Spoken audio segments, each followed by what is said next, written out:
ആരാധിക്കുന്നു, ഞങ്ങൾ ആരാധിക്കുന്നു. ഹല്ലേലൂയ, ആമേൻ. സ്തുതിക്കട്ടെ, ഹല്ലേലൂയ. ദൈവപിതാവേ, സ്നേഹനാഥനേ, അങ്ങേ ഞങ്ങൾ ആരാധിക്കുന്നു. ദൈവപിതാവേ, സ്നേഹനാഥനേ, അങ്ങേ ഞങ്ങൾ ആരാധിക്കുന്നു. പരിശുദ്ധാത്മാവേ, ജീവാഗ്നിയേ, അങ്ങേ ഞങ്ങൾ ആരാധിക്കുന്നു. ആരാധിക്കുന്നു, ഞങ്ങൾ ആരാധിക്കുന്നു. ഹല്ലേലൂയ, ആമേൻ, ആമേൻ, ആമേൻ. ദൈവപുത്ര, ആമേൻ, ആമേൻ. സർവശക്ത നിത്യപിതാവേ, ഉറക്കെ ചേർന്ന് പാടാം. ആമേൻ, ആമേൻ. യേശുനാഥാ, ആമേൻ, ആമേൻ. ദൈവപുത്ര, ആമേൻ, ആമേൻ. സർവശക്ത നിത്യപിതാവേ. സ്തുതിക്കട്ടെ, ഹല്ലേലൂയ, ഹല്ലേലൂയ. ഇന്നലെ ഷേൽ ടീച്ചർ ഒരു സാക്ഷ്യം പറഞ്ഞു. ഷേൽ ടീച്ചർ നേരത്തെ ഒരു സാക്ഷ്യകോതമംഗലത്തുനിന്ന് ഷേൽ ടീച്ചർ നേരത്തെ ഒരു സാക്ഷ്യം പറഞ്ഞിട്ടുണ്ട്. ഇവിടെ 2.25 ലക്ഷം ആൾക്കാർ ഇത് കണ്ടെന്നാണ് ടീച്ചർ ഇന്നലെ രേഖപ്പെടുത്തി ഇവിടെ സാക്ഷ്യത്തിന് കൂടെ പറഞ്ഞതാണ്. ഇപ്പോഴും പറഞ്ഞ സാക്ഷ്യം എന്ന് പറയുന്നത്, പണ്ട് 7 മാസം മുമ്പ് ഈ കോതമംഗലത്തെ ഷെൽ ടീച്ചർ ഒരു സാക്ഷ്യം പറഞ്ഞിരുന്നു. മാരകമായ രോഗത്തിൽ നിന്ന് ദൈവം രക്ഷിച്ചതാണ്. പക്ഷേ അതിനുശേഷം ഇന്നലെ ഒരു സാക്ഷി ഇവിടെ വന്ന് പറഞ്ഞു. ആദ്യത്തെ സാക്ഷ്യം 2.25 ലക്ഷം ആൾക്കാർ കണ്ട സാക്ഷ്യം. ഇന്നലത്തെ സാക്ഷ്യം അവർ പറഞ്ഞത് ഇതാണ്: ഈ ആദ്യത്തെ സാക്ഷ്യം പറയാൻ വന്നപ്പോൾ അവർ മുടന്തിയാണ് വന്നത്. അവർക്ക് വേറെ 2 ഗുരുതരമായ രോഗങ്ങൾ സുഖപ്പെട്ടു, പക്ഷേ അതിനേക്കാൾ ഒരു പുതിയൊരു രോഗം അവർക്കുണ്ടായി. അതെന്താ വെച്ച് കഴിഞ്ഞാൽ അവരുടെ നടുവലിൻ്റെ ഉള്ളിലെവിടെയോ 12-ാമത്തെയും 11-ാമത്തെയും കശേരികളൊക്കെ നീർവീക്കം ഉണ്ടായി. ഡോക്ടർ അത് സ്കാൻ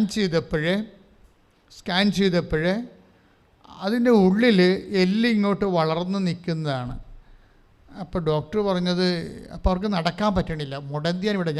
ഞാൻ അൾത്താര നിൽക്കുമ്പോൾ അവർ അവർക്കാണ് നല്ല ആവശ്യത്തിന് വണ്ണമുണ്ട്, എങ്കിലും അവർ മുടന്തിയാണ് ഈ അൾത്താര കയറണം ഞാൻ ഓർക്കുന്നുണ്ട്. അപ്പോൾ അവർ ഭയങ്കര, നമുക്കറിയാമല്ലോ, എല്ല് നടുവലിൻ്റെ അകത്ത് വളർന്നു കഴിഞ്ഞാൽ ഡോക്ടർ എന്താ പറഞ്ഞത്, അത് ബയോപ്സിക്ക് എടുക്കാൻ പറ്റാത്ത സ്ഥലമെന്നാണ് പറഞ്ഞത്. ബയോപ്സിക്ക് എടുക്കാൻ പറ്റാത്ത സ്ഥലമാണ്. അപ്പോൾ നമുക്ക് എന്തായാലും ബയോപ്സിക്ക് എടുക്കണ്ടേ, അതെടുക്കാൻ പറ്റാത്ത സ്ഥലത്താണ്, നടുവിൻ്റെ ഉള്ളിലാണ് ഈ സംഭവം വളരണത്. അപ്പോൾ അത് എന്ത് ചെയ്യണമെന്നറിയാൻ പാടില്ല. 6 മാസത്തെ മരുന്ന് കൊടുത്തിരിക്കുക. അപ്പോൾ ടീച്ചറിന് എൻ്റെ അടുത്ത് വന്നപ്പോഴേ എന്നോട് പറഞ്ഞു, അച്ഛാ ഇത് ബയോപ്സിക്ക് എടുക്കാൻ പറ്റത്തില്ലെന്നാണ് ഡോക്ടർ പറയണത്. അപ്പോൾ അതിൻ്റെ അർത്ഥം വെച്ച് കഴിഞ്ഞാൽ ആ സംഭവം വളർന്ന് അത് വലിയ ഓപ്പറേഷനിലൂടെ തീരും. എന്താണെന്ന് മനസ്സിലാക്കാത്ത രീതിയിൽ, എന്താണെന്നൊക്കെ അത് മനസ്സിലാവാത്ത അവസ്ഥയിൽ അത് നടുവലിൻ്റെ മർമ്മത്തിൽ ഓപ്പറേറ്റ് ചെയ്ത് മാറ്റണം. ശരി, നടക്കാൻ പറ്റുമോ, നമുക്ക് കമ്പീരേണ്ടി വരുമോ ഒന്നും അറിയത്തില്ല. കരുത്തിനും വണ്ണമുള്ള ആളാണെങ്കിൽ പിന്നെ സഹിക്കാനും പറ്റത്തില്ല. അപ്പോൾ എന്താ വിഷയം? അപ്പോൾ ഞാൻ എന്നാ ചെയ്തെന്ന് കഴിഞ്ഞാൽ, ഞാൻ ഇവിടെ വന്ന് ഈ ടീച്ചറിനെ അവിടെ നിർത്തിയിട്ടുണ്ട്. ഞാൻ മാതാവിൻ്റെ അടുത്ത് വന്ന് മുട്ടേന്ന് ഞാൻ ഓർക്കുന്നുണ്ട്. മുട്ടയിൽ നിന്നിട്ട് ഞാൻ തിരിച്ച് എന്ന് വെച്ചും സൈത്ത് എടുത്തിട്ട്, അൾത്താറി ഞാൻ ശുശ്രൂഷ ചെയ്യണത് ഉടമ്പടി തൈലവും സൈത്തും കൂടി ചേർത്തിട്ടുള്ള ഓയിലാണ് ആൾക്കാർക്ക് പ്രാർത്ഥനയ്ക്ക് കൊടുക്കുന്നത്. അപ്പം ഞാൻ ടീച്ചറിൻ്റെ തള്ളവിരലില്ലേ, ഞാൻ സൈത്ത് തേച്ച് കൊടുക്കും. തേച്ച് കൊടുത്തിട്ട് പറഞ്ഞ് ടീച്ചർ ബാത്റൂമിൽ ചെന്നിട്ട് ഇപ്പം തന്നെ ആ നടുവലിൻ്റെ ആ മുടന്തി നിൽക്കുന്ന സ്ഥലത്ത്, അനങ്ങാൻ പറ്റാത്ത സ്ഥലത്ത് കൊണ്ടുപോയി തേച്ചിട്ട് വരാൻ പറഞ്ഞു. അവരത് വിശ്വാസപ്രമാണം ചൊല്ലിയ അതവിടെ പോയി അപ്ലൈ ചെയ്തിട്ട് അവർ തിരിച്ചു വന്ന് ബ്ലെസ് ചെയ്തോടുകൂടി ഇവരുടെ കിടപ്പ് ആയിട്ട് അവസ്ഥയായിരുന്നു ഇവിടെ ഉണ്ടായിരുന്നു. അത് മാറി. പിന്നെ പതുക്കെ ജോലിയെല്ലാം ചെയ്യാൻ പറ്റുന്ന രീതിയിലായി. ഒരു മാസം കഴിഞ്ഞ് വീണ്ടും സ്കാൻ ചെയ്തപ്പോൾ എല്ലാം അവിടെ ഇല്ല. അതിന് പകരം കാൽഷ്യത്തിൻ്റെ ചെറിയൊരു ഫോർമേഷൻ കാണാനും പറ്റണില്ല. തീർന്ന ആ വിഷയം. ആ ചാപ്റ്ററോടെ ക്ലോസ് ചെയ്യാൻ ഞാൻ എന്താണ് ചെയ്തത്, ടീച്ചർ എന്താണ് ചെയ്തത്? ഞാൻ ചെയ്തത് മാതാവിൻ്റെ മുമ്പിൽ ഈ വിഷയം നമ്മുടെ കയ്യിൽ നിന്ന് വിട്ടുപോയൊരു കാര്യമാണ്. വൈദ്യശാസ്ത്രത്തിൻ്റെ പോലും കയ്യിൽ നിന്ന് വിട്ടുപോയൊരു കാര്യമാണ്. അപ്പം ഞാനെന്ത് ചെയ്ത്, ഞാൻ ഫുൾ ആൻഡ് ഫുള്ളായിട്ട് മാതാവിനെ ആശ്രയിച്ച് അവിടെ മുട്ടയിൽ നിന്നു. അപ്പം അതിൻ്റെ അകത്ത് വരുന്ന വിഷയത്തെ അതിൽ വരുന്നൊരു വിഷയം, ഞാൻ മുട്ടയിൽ നിൽക്കുമ്പോൾ ഞാൻ ഈ കുറച്ച് സീരിയസ് വിഷയമാണെന്ന് കണ്ടാൽ ഞാൻ അത് മുട്ടയിൽ നിൽക്കും. കാര്യം ഈ പ്രാർത്ഥനകൾക്കെല്ലാം നമ്മുടെ ബോഡി പോസ്റ്ററിനെല്ലാം ഭയങ്കരമായിട്ടുള്ള വ്യത്യാസങ്ങളുണ്ട്. നിന്ന് പ്രാർത്ഥിക്കണതും മുട്ടയിൽ നിന്ന് പ്രാർത്ഥിക്കണതും. ഇപ്പോൾ ദുഃഖ വെള്ളിയാഴ്ചയൊക്കെ കമന്ന കിടന്നാണ് പ്രാർത്ഥിക്കുന്നത് ആൾത്താറിൽ അച്ഛന്മാർ, അല്ലേ? ഞങ്ങളൊക്കെ ദുഃഖ വെള്ളിയാഴ്ച കയറുമ്പോൾ ചോസുബിളൊക്കെ റെഡ് ചോസുബിൾ ഇട്ടിട്ട് ആ ദുഃഖ വെള്ളിയാഴ്ച ശുശ്രൂഷ തുടങ്ങുന്ന സമയത്ത് ഉച്ചയ്ക്ക് 2:45 ആൾത്താറയിൽ കമന്ന് കിടക്കും 4 മണിക്കൂറോളം. അതെന്തിനാ അങ്ങനെ കിടക്കണമെന്ന് വെച്ച് കഴിഞ്ഞാൽ ക്രിസ്തു ഗെത്സമനിൽ കിടന്നതിൻ്റെ ഓർമ്മയാണ്. ലോകത്തിൻ്റെ മുഴുവൻ പാപങ്ങളെ പിതാവിൻ്റെയൊക്കെ ഏറ്റെടുക്കുകയാണ് ഗെത്സമനിയിൽ. അത് വല്ലാത്തൊരു മാനസികാവസ്ഥയാണ് ശരിക്കും പറഞ്ഞാൽ ആ സമയത്തൊക്കെ നമുക്കുണ്ടാകുന്നത്. ലോകത്തിൻ്റെ മുഴുവൻ പാപങ്ങളെ ക്രിസ്തു പിതാവിൻ്റെ പക്കൽ നിന്ന് ഏറ്റെടുക്കുകയാണ് അതിൻ്റെ പരിഹാരം ചെയ്യാൻ വേണ്ടി. അതിനാണ് ക്രിസ്തു ഗെത്സമനിൽ കമന്ന് കിടക്കുന്നത്. അപ്പോൾ അതും ഒരു പ്രെയറാണ്. അത് റെയറായിട്ട് ചെയ്യണ കാര്യങ്ങളാണ്. അങ്ങനെ വ്യത്യസ്തമായ രീതിയിൽ നമുക്ക് പ്രെയർ ചെയ്യാം. പക്ഷേ അങ്ങനെ പ്രെയർ ചെയ്യുമ്പോഴൊക്കെ നമ്മുടെ ബോഡി എന്ത് പോസ്റ്റർ കാണിക്കുന്നു എന്നല്ല പ്രശ്നം, അതിൽ നമ്മുടെ വിശ്വാസം ഇൻവെസ്റ്റ് ചെയ്യുന്നുണ്ടോ എന്നുള്ളതാണ് വിഷയം. ഇപ്പം നിങ്ങൾ മുട്ടയിൽ നിൽക്കുന്നോ, മുട്ടയിൽ നിൽക്കാൻ ആർക്കാൻ പറ്റാത്തത്, പക്ഷേ അവിടെ മുട്ടയിൽ നിൽക്കുന്നതിൻ്റെ ആനുപാതികമായിട്ടുള്ള വിശ്വാസമുണ്ട്, അത് ഇൻവെസ്റ്റ് ചെയ്യണം. അവിടെ വിഷയം വേണ്ടത്. ആൾക്കാരിങ്ങനെ യാന്ത്രികമായിട്ട് മുട്ടയിൽ നിൽക്കുകയും കിടക്കുകയും എഴുന്നേൽക്കുകയും ഒക്കെ ചെയ്യും, കൈ പൊക്കുകയും തല ഉയർത്തുകയൊക്കെ ചെയ്യും. ഇതെല്ലാം മെക്കാനിക്കലായിട്ട് ചെയ്യേണ്ടതാണ്. അപ്പോൾ ഇനി ശ്രദ്ധിക്കേണ്ട കാര്യം, ഈ ശാരീരികമായ നമ്മൾ കാണിക്കുന്ന ഓരോ തരത്തിലുള്ള അംഗവിക്ഷേപങ്ങളൊക്കെ ഇല്ലേ, ഇതിൻ്റെ അകത്ത് ഹാർട്ടുമായിട്ട് കണക്റ്റഡ് ആണെന്ന് നോക്കുന്നത് നമ്മൾ. അത് പ്രധാനപ്പെട്ട വിഷയമാണ്. ആൾക്കാർക്ക് മിസ്റ്റേക്ക് സംഭവിക്കുന്ന ഇതാണ്. ഹാർട്ട് ഇതിനകത്ത് ഉണ്ടാകത്തില്ല. നമ്മളിങ്ങനെ ബോഡി പോസ്റ്ററൊക്കെ ഇങ്ങനെ അഭ്യാസങ്ങളൊക്കെ കാണിച്ചുകൊണ്ടിരിക്കും, പക്ഷേ അതിൻ്റെ അകത്ത് ഹൃദയം ഉണ്ടാകത്തില്ല. അപ്പോൾ ഹൃദയം കൂടി അതിൻ്റെ കൂടെ ഘടിപ്പിച്ച് കഴിയുമ്പോഴാണ് ഈ പ്രാർത്ഥന റിസീവ് ചെയ്യണത്. കാര്യം നമ്മളത് മീൻ ചെയ്യുന്ന പോലെ ദൈവത്തിന് തോന്നണം. അത് നമ്മൾ ഉദ്ദേശിക്കുന്നുണ്ടോ, അല്ലാതെ ഞങ്ങൾ പറയുന്നത് കൊണ്ട് നിങ്ങൾ ചെയ്യുന്നു, അല്ലെങ്കിൽ നമ്മൾ പഠിച്ചത് കൊണ്ട് പഠിച്ച പോലെ കാര്യങ്ങൾ ചെയ്യുന്നു. അത് വരുമ്പോൾ ഈ നമ്മുടെ ബോഡി പോസ്റ്റർ ഒന്നാമത്തെ തന്നെ പണ്ട് മുതലേ ദൈവത്തിന് ഇങ്ങനെയുള്ള കാര്യങ്ങൾ ഇഷ്ടമില്ലാത്തതാണ്. മനുഷ്യൻ കാണിക്കുന്ന ഈ മുഖഭാവങ്ങളൊക്കെ ഇല്ലേ, അതുപോലെ തന്നെ അംഗവിക്ഷേപങ്ങളോടൊക്കെ ദൈവത്തിന് അത്രയ്ക്ക് ഒരു പോസിറ്റീവ് മൈൻഡല്ല ഉള്ളത്. ഒരാളിൻ്റെ ഫിസിക്കൽ പോസ്റ്റർ, അല്ലെങ്കിൽ അയാളുടെ ആഢ്യത, അല്ലെങ്കിൽ അയാൾക്ക് മറ്റുള്ള എക്സ്റ്റേണൽ പാരാഫെർനാലിയാസൊക്കെ ഇങ്ങനെയുള്ള കാര്യങ്ങളൊക്കെ. ഇപ്പോൾ ദാവീദിൻ്റെ കാര്യം തന്നെ എടുക്കാം. ദാവീദിൻ്റെ കാര്യം എന്താ പറയണത്? ദാവീദിൻ്റെ വീട്ടിൽ സാമുവൽ പ്രവാചകൻ വരുമ്പോൾ ജെസ്സയുടെ എല്ലാ മക്കളെയും അയാൾ കൊണ്ടുവരുന്നുണ്ട്. പ്രഗത്ഭന്മാരായ എല്ലാ മക്കളെയും കൊണ്ടുവന്നിട്ട് സാമുവലിനോട് ദൈവം പറയും ഹീസ് നോട്ട് എന്ന് പറയും. അങ്ങനെ പറയുന്നതിന് ദൈവത്തിന് യാതൊരുവിധ ചഞ്ചലിപ്പുമില്ല. നമ്മൾ കൈ ഉയർത്തുമ്പോൾ ചിലപ്പോൾ ഷീസ് നോട്ട് എന്ന് ദൈവം പറയും. എന്താ കാര്യം? നമ്മളിങ്ങനെ കയ്യാങ്കളിക്ക് കാണിക്കുന്നുണ്ടെങ്കിലും ദൈവം ഈ അംഗവിക്ഷേപത്തിൽ അത്ര കണ്ട താല്പര്യമല്ല. അത് നമുക്ക് ആ വചനം നോക്കുമ്പോഴേ ശ്രുതികടെ ഹല്ലേലൂയ. 1 സാമുവേൽ 16:7 ഏറ്റു പറഞ്ഞ മനുഷ്യൻ ബാഹ്യരൂപത്തിൽ ശ്രദ്ധിക്കുന്നു, കർത്താവാകട്ടെ ഹൃദയഭാവത്തിലും. അതാണ് വിഷയം. അപ്പം ദൈവം ശ്രദ്ധിക്കേണ്ടത് ഹൃദയഭാവത്തിലാണ്. ബാഹ്യം ഇപ്പം നമ്മൾ മുട്ടയിൽ നിന്നാലും നിരങ്ങിയാലും കമന്ന് കിടന്നാലും ഹൃദയത്തിൻ്റെ പൊസിഷനാണ് നോക്കേണ്ടത്. ബോഡി പോസ്റ്ററിനേക്കാൾ ഉപരി ബോഡി പോസ്റ്റർ ഹൃദയവുമായിട്ട് ലിങ്കാണെങ്കിൽ കുഴപ്പമില്ല. പക്ഷേ പലപ്പോഴും പ്രാർത്ഥനയ്ക്ക് വരുന്നൊരു പരാജയം, ബോഡി പോസ്റ്ററിൽ ഹൃദയവുമായിട്ട് ലിങ്ക് ചെയ്യാറില്ല. ഹൃദയം അതിൻ്റെ വഴിക്ക് പോകും.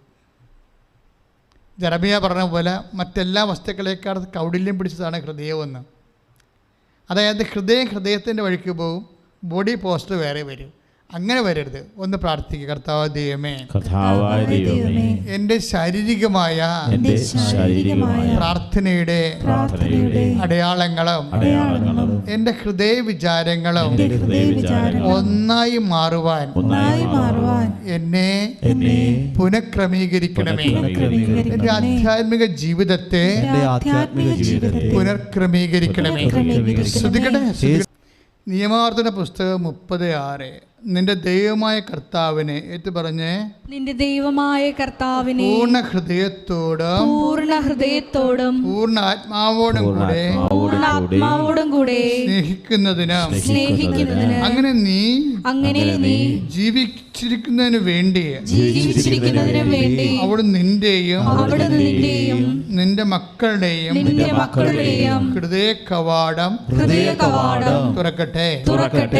അപ്പോഴേ പൂർണ്ണ ഹൃദയമാണ്. ഇപ്പോൾ ഉടമ്പടി, ഇപ്പോൾ ദൈവത്തോട് അടുത്ത് വരുമ്പോൾ പ്രേയർ പൂർണ്ണ ഹൃദയത്തോടെ വരണം. ഇപ്പോൾ ഉടമ്പടി തന്നെ നിങ്ങൾ പൂർണ്ണ ഹൃദയത്തോടെ എടുക്കാത്തത് കൊണ്ടാണ് ചില ആൾക്കാർക്ക് സാക്ഷ്യം പറയാൻ പറ്റാത്തത്. ഒക്കുവോ? എപ്പോഴും ഞാൻ ഇടക്ക് പറയാറുണ്ട്, പണ്ട് ഇവിടെ ഒരു അച്ഛനുണ്ടായിരുന്നു. അങ്ങേര് ചില ആൾക്കാരോട് ചോദിക്കൂ, ഈ ഉടമ്പടി എടുത്താൽ വല്ലതും കിട്ടുമോ? പുള്ളിക്കറിയത്തില്ല. പുള്ളി വേറെ എവിടെയൊക്കെ പഠിച്ച് തലക്കയറി വന്നിരിക്കുന്ന ആളാണ്. ദൈവത്തോടുള്ള പ്രവർത്തനവും ജനങ്ങളുടെ ഇടയിൽ ദൈവം പ്രവർത്തിക്കുന്നതിനെക്കുറിച്ചൊക്കെ ഒരു ഐഡിയ ഇല്ല. അപ്പോൾ പുള്ളിക്കൂട്ട എന്നോട് ചോദിച്ചില്ല. എന്നോട് ചോദിച്ചാൽ ഞാൻ ചുട്ട പരിപാടി കൊടുത്തുതരാം. പക്ഷേ ഇവിടെ ചോദിച്ച് നടന്ന ആൾക്കാർ സ്റ്റാഫിനോടൊക്കെ പുള്ളിക്ക് ഉടമ്പടി എടുക്കണം. അതൊക്കെ മുമ്പ് പുള്ളിയുടെ ഒരു തയ്യാറെടുപ്പാണ്. ഉടമ്പടി എടുത്താൽ വല്ലത് ആര് ഇവിടുത്തെ ചാർജുള്ള കക്ഷിയാണ് ചോദിക്കണമെന്ന് മനസ്സിലാക്കണം. കാര്യം പുള്ളി ഇവിടെ വന്നതേ ഉള്ളൂ. അപ്പോൾ ആഴ്ചയിലുള്ള ചില വിഷയം വരുന്നത്. അപ്പോഴേ ഇതുപോലെ പൂർണ്ണ മനസ്സില്ലാതെ ആട്ടക്കാരുണ്ടാകും. ആട്ടക്കാർ ഉടമ്പടി എടുക്കുമ്പോഴാണ് ഉടമ്പടി ആടണത്. ഉടമ്പടി എടുക്കുന്നതൊക്കെ ഇപ്പം നിങ്ങൾ അത് ആൻറ്റി പറഞ്ഞു വിട്ട്, ഉടമ്പടി എടുക്കടി. കഴിഞ്ഞ ദിവസങ്ങളിലൊരു നേഴ്സിൻ്റെ ഒരു സാക്ഷ്യം ഉണ്ടായിരുന്നു. ഞാൻ സാക്ഷ്യം പറയുന്നതിൻ്റെ കാര്യത്തിൽ നിങ്ങളത് ശ്രദ്ധിക്കാൻ വേണ്ടിയാണ്. നേഴ്സ് പ്രൊഫസറാണ് അവർ. അപ്പോൾ അവരുടെ കുട്ടിക്ക് എന്തോ കുടലിൻ്റെ ഭയങ്കര ഗുരുതരമായ രോഗമാണ്. എന്നുവെച്ചാൽ അതൊരു തന്നെ എന്താണ്, നമ്മുടെ കോശങ്ങളെ കഴിക്കുന്ന രോഗങ്ങളില്ലേ, ഓട്ടോ ഇമ്മ്യൂണി ഡിസീസാണ്. അപ്പോൾ അത് ഭയങ്കര അങ്ങ് വന്നാൽ ഭയങ്കര മരുന്നൊന്നും ഇല്ല ഇതിന് ശരിക്കും. അപ്പോൾ പ്രൊഫസറ് ഇവർ നേഴ്സുമാരുടെ പ്രൊഫസറാണ്. പക്ഷെ അത് കാരണം അവർ പറയണത്, എൻ്റെ മോൾക്ക് ഇത് വന്നിട്ട് എൻ്റെ അമ്മ എന്നോട് പറയുന്നുണ്ട് നീ ഉടമ്പടി എടുക്കടി എന്ന്. അപ്പോൾ എനിക്കതൊരു കോമഡിയായിട്ടാണ് തോന്നിയത്. അവരെ കോമഡി എന്ന വാക്ക് പറഞ്ഞില്ല, അവർ പറയുമ്പോൾ അതൊക്കെ മനസ്സിലാകും. അവർ പറഞ്ഞത് അവരുടെ വിശദീകരണം ഇതാണ്. അതായത് ഇതിൻ്റെ ലോജിക്കലായിട്ട് ഇത് വെക്കുക. ഇപ്പം നമ്മൾ മെഡിക്കലായിട്ട് നമ്മൾ പഠിച്ചു കഴിഞ്ഞാൽ നമ്മളൊരു മരുന്ന് അപ്ലൈ ചെയ്താൽ അത് ആ രോഗം എന്താണ്, അതിൻ്റെ കാരണം എന്താണ്, ആ രോഗത്തിൻ്റെ കാരണം എന്താണ്, ആ കാരണങ്ങൾ കണ്ടുപിടിച്ച് കഴിഞ്ഞാൽ അതിൻ്റെ വാക്സിൻ അപ്ലൈ ചെയ്താൽ തീർച്ചയായിട്ടും അത് പ്രവർത്തിക്കും. നമുക്കതിൻ്റെ എവിഡൻസ് കിട്ടും. ഉടമ്പടിക്ക് എന്താണ് എവിഡൻസ്? അല്ലെങ്കിൽ എവിഡൻസ് അല്ല, പ്രാർത്ഥനയ്ക്ക് പൊതുവെ ഉണ്ടാകുന്ന എവിഡൻസ് എന്താണ് പ്രാർത്ഥന? അത് ലോജിക്കലായിട്ട് സിങ്ക് ചെയ്യണില്ല. അങ്ങനെ ചിന്തിക്കുന്നവരുണ്ട്. അതായത് നമ്മുടെ ജീവിതത്തിൽ സംഭവിക്കുന്ന കാര്യങ്ങളിൽ ദൈവം ഇടപെടുമോ എന്നുള്ള കാര്യം ലോജിക്കലായിട്ട് യുക്തിപരമായിട്ട് സിങ്ക് ആകുന്നില്ല. അതുകൊണ്ട് അവർക്ക് ഉടമ്പടി എടുക്കാനോ പ്രാർത്ഥിക്കാനോ പൂർണ്ണ ഹൃദയം കിട്ടണില്ല. പിടിയില്ല. ഇത് വിഷയമാണിത്. അതായത് ഉടമ്പടി എടുക്കുന്നവർ എന്താണ് നിയമാവർത്തനം 36 എന്താ പറയണത്? നിൻ്റെ ദൈവമായ കർത്താവിനെ പൂർണ്ണ ഹൃദയത്തോടും. അപ്പോൾ ഒരു പാർഷ്യലായിട്ടുള്ള ഹൃദയം ഉണ്ടാകും. മനസ്സോടെ എടുത്ത് നോക്കാം, എങ്ങനെ ഇരിക്കട്ടെ എന്ന് കാണട്ടെ. ഒരാഴ്ച, ഒരു മാസം എടുക്കാം. ഇങ്ങനെയൊക്കെ ഇരിക്കില്ലേ? ഇങ്ങനെയൊക്കെ ഉള്ളവരുടെ കാശും പോകാൻ സാധ്യതയുണ്ട്, സമയം പോകാൻ സാധ്യതയുണ്ട്. കാര്യം എന്താ വെച്ച് കഴിഞ്ഞാൽ അവരേതൊരു ടെസ്റ്റ് കേസാക്കി വെച്ചിരിക്കുകയാണ്. ഞാൻ പറയണത് ഉടമ്പടിക്ക് ഉപ്പ് നോക്കാൻ പറ്റുന്ന ആൾക്കാരെന്നാണ് പറയണത്.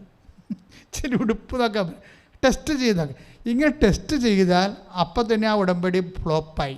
അത് നിങ്ങൾ വളരെ ശ്രദ്ധിക്കേണ്ട വിഷയം. പല ആൾക്കാർക്കും പറ്റിക്കുന്ന അബദ്ധം അതാണ്. ഉടമ്പടി വെടിക്കെട്ട് പോലെ, ഇപ്പോൾ രതിയൊക്കെ വിശ്വസിച്ച പോലെ വെടിക്കെട്ട് പോലെ വിശ്വസിക്കുന്നവരുണ്ട്. അവർക്ക് സെക്കൻഡുകൾക്കുള്ളിൽ മറുപടി വരും.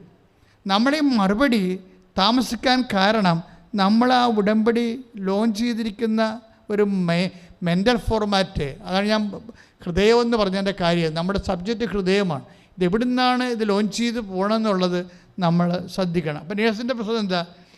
നേഴ്സ് അവർ ഗൂഗിൾ സെർച്ച് ചെയ്ത് ഈ കുട്ടിയുടെ കുടലിൻ്റെ അകത്തുണ്ടാകുന്ന ഈ രോഗം, അത് ഭക്ഷണം കഴിക്കാൻ കൊടുക്കാൻ പറ്റണില്ല, വെയിറ്റ് വെക്കണില്ല, കൊച്ച് ക്ഷീണിച്ച് വരുന്നു, പലതരത്തിലുള്ള മരുന്നൊന്നും പിടിക്കണില്ല. അപ്പോൾ അവർ ഇങ്ങനെ ഗൂഗിളിൽ സെർച്ച് ചെയ്ത് 3 മാസം സെർച്ച് ചെയ്തെന്നാണ് പറയണത് അവർ. വെച്ച് കഴിഞ്ഞാൽ ഇതുപോലെ രോഗികൾ വരുമ്പോൾ ഇതിന് എന്താണ് എൻ്റെ മറുപടി. അപ്പോൾ ഗൂഗിളിൽ പല സൈറ്റല്ലേ, പല സൈറ്റിലും ഓരോ സൈറ്റ് ഓരോ ആൾക്കാരെ ഓരോ കാര്യമാണ് പറയണത്. ഇപ്പോൾ ഓരോ യൂണിവേഴ്സിറ്റികൾക്കൊക്കെ ഇതിൻ്റെയൊക്കെ സൈറ്റുകളുണ്ടാവും, റിസർച്ച് സൈറ്റുകളുണ്ട്. അപ്പോൾ അവർ ഓരോരുത്തർ ഓരോ കാര്യം പറയും. അപ്പോൾ ഇവർ അതനുസരിച്ചൊക്കെ ഈ കൊച്ചിന് ഭക്ഷണമൊക്കെ ക്രമീകരിച്ച് കൊടുക്കുകയോ ചെയ്തെങ്കിലും അങ്ങനെ 3 മാസം ഇങ്ങനെ ഗൂഗിൾ സെർച്ച് ചെയ്താണ് ഈ കുട്ടിയെ ഇങ്ങനെ ട്രീറ്റ് ചെയ്യുന്നത്. കുട്ടിക്ക് മാറ്റമൊന്നുമില്ല.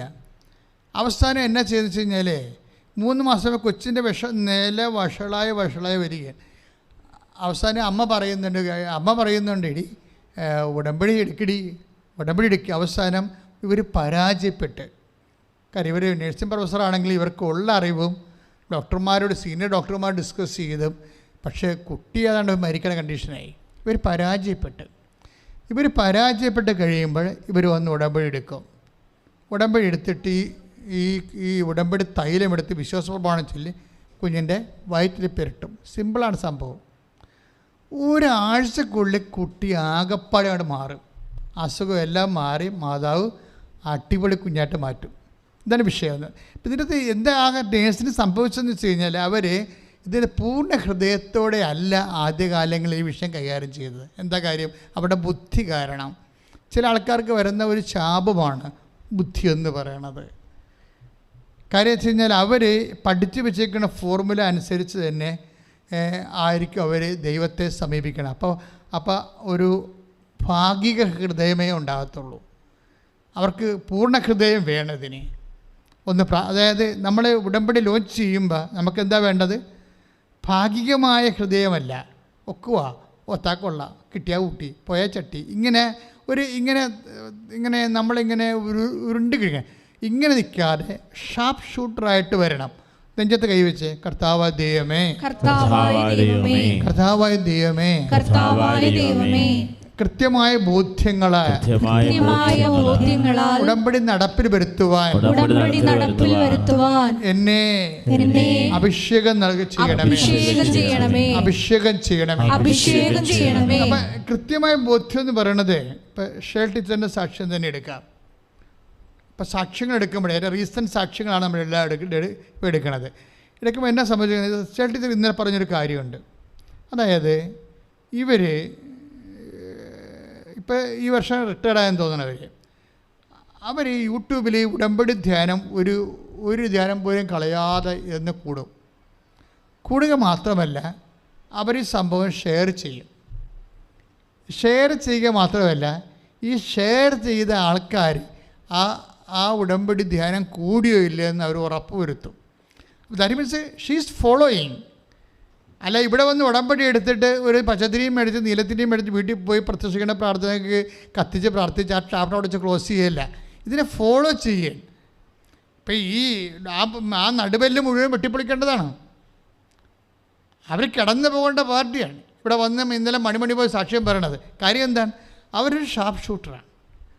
അവരിവിടെ ഇപ്പം നമ്മളെന്താ പറഞ്ഞിരിക്കണത്? ഉടമ്പടിയുടെ ബേസ്മെൻ്റ് എന്താണ്? യോഹന്നാൻ 2:5 എന്താണ്? അവൻ പറയണത് പോലെ ചെയ്യുക. അതാണ് സംഭവം. ഇത്രയേ ഉള്ളൂ. അവൻ പറയണ പോലെ ചെയ്യുക എന്ന് വെച്ച് കഴിഞ്ഞാൽ അവൻ എന്താണ് ചെയ്തത് അതാണ് അവൻ പറയണത്. അവൻ്റെ ഒരു പ്രത്യേകത, ഒരു വിഷയം എന്ന് കഴിഞ്ഞാൽ അവൻ ഒന്ന് പറഞ്ഞിട്ട് ഒന്ന് ചെയ്യണ പരിപാടിയില്ല. അവിടെയാണ് വിഷയം വന്നത്. അവൻ ഇപ്പോൾ യോഹന്നാൻ 2:5 എന്താ പറയണത്? അവൻ പറഞ്ഞതുപോലെ ചെയ്യുക. നമ്മൾ അവൻ പറഞ്ഞതുപോലെ ചെയ്തോളാമെന്നാണ് ഉടമ്പടി ചെയ്യണത്. അതാണ് സിമ്പിളാണത്. അവൻ പറഞ്ഞതുപോലെ ചെയ്തോളാം. അവൻ്റെ പറച്ചിലിൻ്റെ പ്രത്യേകത എന്താ? അവൻ ഒന്ന് പറഞ്ഞിട്ട് വേറെ ഒന്ന് ചെയ്യത്തില്ല. അതാണ് നമ്മൾ ആദ്യമേ പറഞ്ഞത്.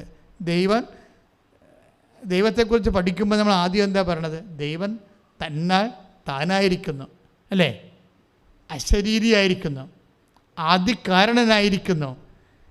എന്താ വെച്ച് കഴിഞ്ഞാൽ താനായിരിക്കുന്നു നമ്മൾ എന്താ പഠിപ്പിക്കണത്? വേറെ ആരും ഉണ്ടാക്കി വിട്ടതല്ലെന്ന്. അതാണ് താനായിരിക്കുന്നു, വേറെ ആരും നിർമ്മിച്ചതല്ലെന്ന്. താനായിരിക്കുന്നു. പിന്നെ എന്താണ്? ആദികാരണമായിരിക്കുന്നു എല്ലാത്തിനും. പിന്നെ അശരീരിയായിരിക്കുന്നു. ഇപ്പം ഇതിൻ്റെ അകത്ത് വന്നിരിക്കുന്ന സംഭവം അവസാനം ഒരു വാക്കുണ്ട്: വഞ്ചിക്കാനോ വഞ്ചിക്കപ്പെടാനോ സാധ്യതയില്ലാത്തവനാകുന്നു. ദൈവത്തിൻ്റെ ലക്ഷണം നമ്മൾ പറഞ്ഞില്ലേ? ബേസിക് കാറ്റഗറിസത്തിൽ എന്താ പറയണത്? നാലാമത്തെ ദൈവത്തിൻ്റെ ലക്ഷണം എന്താണ്? വഞ്ചിക്കാനോ വഞ്ചിക്കപ്പെടാനോ എന്ന് പറഞ്ഞേ. വഞ്ചിക്കാനോ വഞ്ചിക്കപ്പെടാനോ സാധ്യതയില്ലാത്തവനാകുന്നു. ഈ മനുഷ്യൻ്റെ ഒരു സാധ്യത അതാണ്. വഞ്ചിക്കാനും പറ്റും, വഞ്ചിക്കപ്പെടാനും പറ്റും. ഇവിടെ വിഷയം എന്താ കാര്യം? ഒന്ന് പറഞ്ഞിട്ട് വേറെ ഒന്ന് ചെയ്യും. ഇപ്പം നിങ്ങൾ എന്നോട് ഇവിടെ ഉടമ്പടി എടുത്തിട്ടാണ് പോണതെന്നുണ്ടെങ്കിൽ വീട്ടിൽ ചെല്ലുമ്പോൾ വേറെ ഒന്നായിരിക്കും ചെയ്യാൻ പോണത്. അവിടെയാണ് പറയുക വഞ്ചിക്കപ്പെട്ടു. ഉടമ്പടി വഞ്ചിക്കപ്പെടുന്നത് അങ്ങനെയാണ്. ഇവിടുന്ന് ഒന്ന് പറയും. ഇപ്പം ഇവിടുന്ന് ലോകം മുഴുവൻ പോയി കർത്താവിൻ്റെ വചനം എല്ലാവരെയും അറിയിക്കാൻ വേണ്ടി, യേശുവിനെ അറിയാത്തവരെ അറിയിക്കാൻ വേണ്ടി നമ്മൾ പ്രേക്ഷിത പ്രവർത്തനങ്ങൾ ചെയ്യണത്. അതിന് ഏറ്റവും ഉടമ്പടി അത്ഭുതങ്ങളുള്ളത് 10, 100, 120 അത്ഭുതങ്ങളുള്ളത് കൃപാസനം പത്രത്തിലാണ്. അത് പ്രൂവണായിട്ടുള്ളൊരു കാര്യമാണ്. അതായത് ടീച്ചർ തന്നെ പറയണത്, ഞാൻ എല്ലാ ദിവസവും കൃപാസനം പത്രം വാങ്ങി വിതരണം ചെയ്ത്, ചുമ്മയല്ല ഈ വെട്ടിപ്പൊളിച്ച് നടുവ് കിടക്കേണ്ട ആളാണ് എഴുന്നേറ്റ് നടക്കാൻ. കാരണം എന്ന് വെച്ച് കഴിഞ്ഞാൽ അവർ ദൈവത്തോട് കൃത്യമാണ് ആ കാര്യത്തിലെ, പ്രേക്ഷിത പ്രവർത്തനത്തിൻ്റെ കാര്യത്തിൽ. നിങ്ങളെ ചിലർ വിചാരിക്കുവേ എന്നാൽ പിന്നെ ആരെങ്കിലും കൊണ്ട് കുടിപ്പിക്കാം. ചില ആൾക്കാർ പത്രം വേറെ ആൾക്കാർക്കോട് കുടിപ്പിക്കത്തില്ലേ? അവർക്ക് പോകാനുള്ള സമയമില്ലെന്നാണ് പറയണത്. പക്ഷേ അതല്ല വിഷയം. അവർക്ക് ഒരു ആക്ഷേപമാണ് പത്രം കൊടുക്കുക. പ്രേക്ഷിത പ്രവർത്തനത്തെക്കുറിച്ച് അവർക്ക് ചിലപ്പോൾ ആക്ഷേപം വരും. അപ്പോൾ ആക്ഷേപം വരുന്നത് കൊണ്ടാണ് നമുക്ക് പ്രേക്ഷിത പ്രവർത്തനം ഹാഫ് മൈൻഡ്, അവിടെ പൂർണ്ണ ഹൃദയം വരത്തില്ല. നിങ്ങൾ തന്നെയല്ല സന്തോഷത്തോടെ ഇത് ചെയ്യുന്നില്ലെങ്കിൽ അവിടെ പൂർണ്ണ ഹൃദയം ഉണ്ടാകത്തില്ല. പ്രാർത്ഥിക്കുക, കർത്താവായ ദൈവമേ, പൂർണ്ണ ഹൃദയത്തോടെ കർത്താവിന്റെ വേല ചെയ്യാൻ എനിക്ക് അഭിഷേകം നൽകണമേ, എനിക്ക് അഭിഷേകം നൽകണമേ. ശ്രദ്ധിക്കട്ടെ, നമ്മൾ ഉടമ്പടി എടുക്കുന്ന ഹൃദയത്തെക്കുറിച്ചാണ് ഈ ശുശ്രൂഷ മുന്നോട്ട് പോകുന്നത്, അല്ലേ? അതായത് അച്ഛൻ ആദ്യം പറഞ്ഞ് ചില ചെടികൾ ചില മണ്ണിൽ നട്ട് കഴിയുമ്പോൾ അതിങ്ങനെ മഞ്ഞ നിറത്തിൽ കോലച്ചിങ്ങനെ വരുമെന്ന് പറയും. അതിൻ്റെ അകത്ത് ഫലങ്ങളൊന്നും കിട്ടത്തുമില്ല. ചില മണ്ണിൽ നല്ല കരിമ്പച്ചയായിട്ട് ഷൂട്ട് ചെയ്ത് വന്നിട്ട് നിറച്ച് ഫലങ്ങളുണ്ടാകും. ഉടമ്പടി സ്പ്രൗട്ട് ചെയ്യേണ്ടത് ഹൃദയത്തിൽ നിന്നാണ്. ആ ഹൃദയത്തിൻ്റെ കൾച്ചറിങ് എങ്ങനെയാണെന്നാണ് സംസാരിച്ചുകൊണ്ടിരിക്കുന്നത്, അല്ലേ? സുഭാഷിതം 3:5 വചനമുണ്ട്. സുഭാഷിതം 3:5, കർത്താവിൽ പൂർണ്ണ ഹൃദയത്തോടെ വിശ്വാസം അർപ്പിക്കുക, സ്വന്തം ബുദ്ധിയെ ആശ്രയിക്കരുത്. അവിടെയാണ് വിഷയം എന്നത്. It's very great. സുഭാഷിതം 3:5 ഏറ്റു പറഞ്ഞ്, കർത്താവിൽ പൂർണ്ണ ഹൃദയത്തോടെ വിശ്വാസം അർപ്പിക്കുക, സ്വന്തം ബുദ്ധിയെ ആശ്രയിക്കുകയുമരുത്. അപ്പോൾ നേഴ്സിംഗ് പ്രൊഫസറിൻ്റെ വിഷയം അതാണ്. അവരെന്നാ പറയണത്? ഇതിൻ്റെ ലോജിക്ക് എന്താണെന്ന് മനസ്സിലാവണില്ല. നമ്മൾ എണ്ണ തേച്ചാൽ എങ്ങനെയാണ് കുട്ടിയുടെ ഈ ഓട്ടോ ഇമ്മ്യൂണിറ്റി ഡിസീസ് സുഖപ്പെടുന്നത്? അതിൻ്റെ ലോജിക്ക് എന്താണ്? അതാണ് സംഭവം. അവരെന്താ ഉപയോഗിച്ചത്? അവരുടെ ബുദ്ധിയാണ് അവിടെ ഉപയോഗിച്ചിരിക്കുന്നത്, അല്ലേ? അവരുടെ ബുദ്ധിയാണ്, അവർ പഠിച്ച ശാസ്ത്രമാണ് ഉപയോഗിച്ചിരിക്കുന്നത്. നമ്മൾ പഠിച്ച ശാസ്ത്രമല്ല ഇവിടെ ഉപയോഗിക്കുന്നത്. ഇവിടെ ഉപയോഗിക്കുന്നത് ഹൃദയമാണ്. എങ്ങനെയുള്ള ഹൃദയമാണ്? റോമ 9:10 ഹൃദയമാണ്. റോമ 9:10 എന്താ അത്?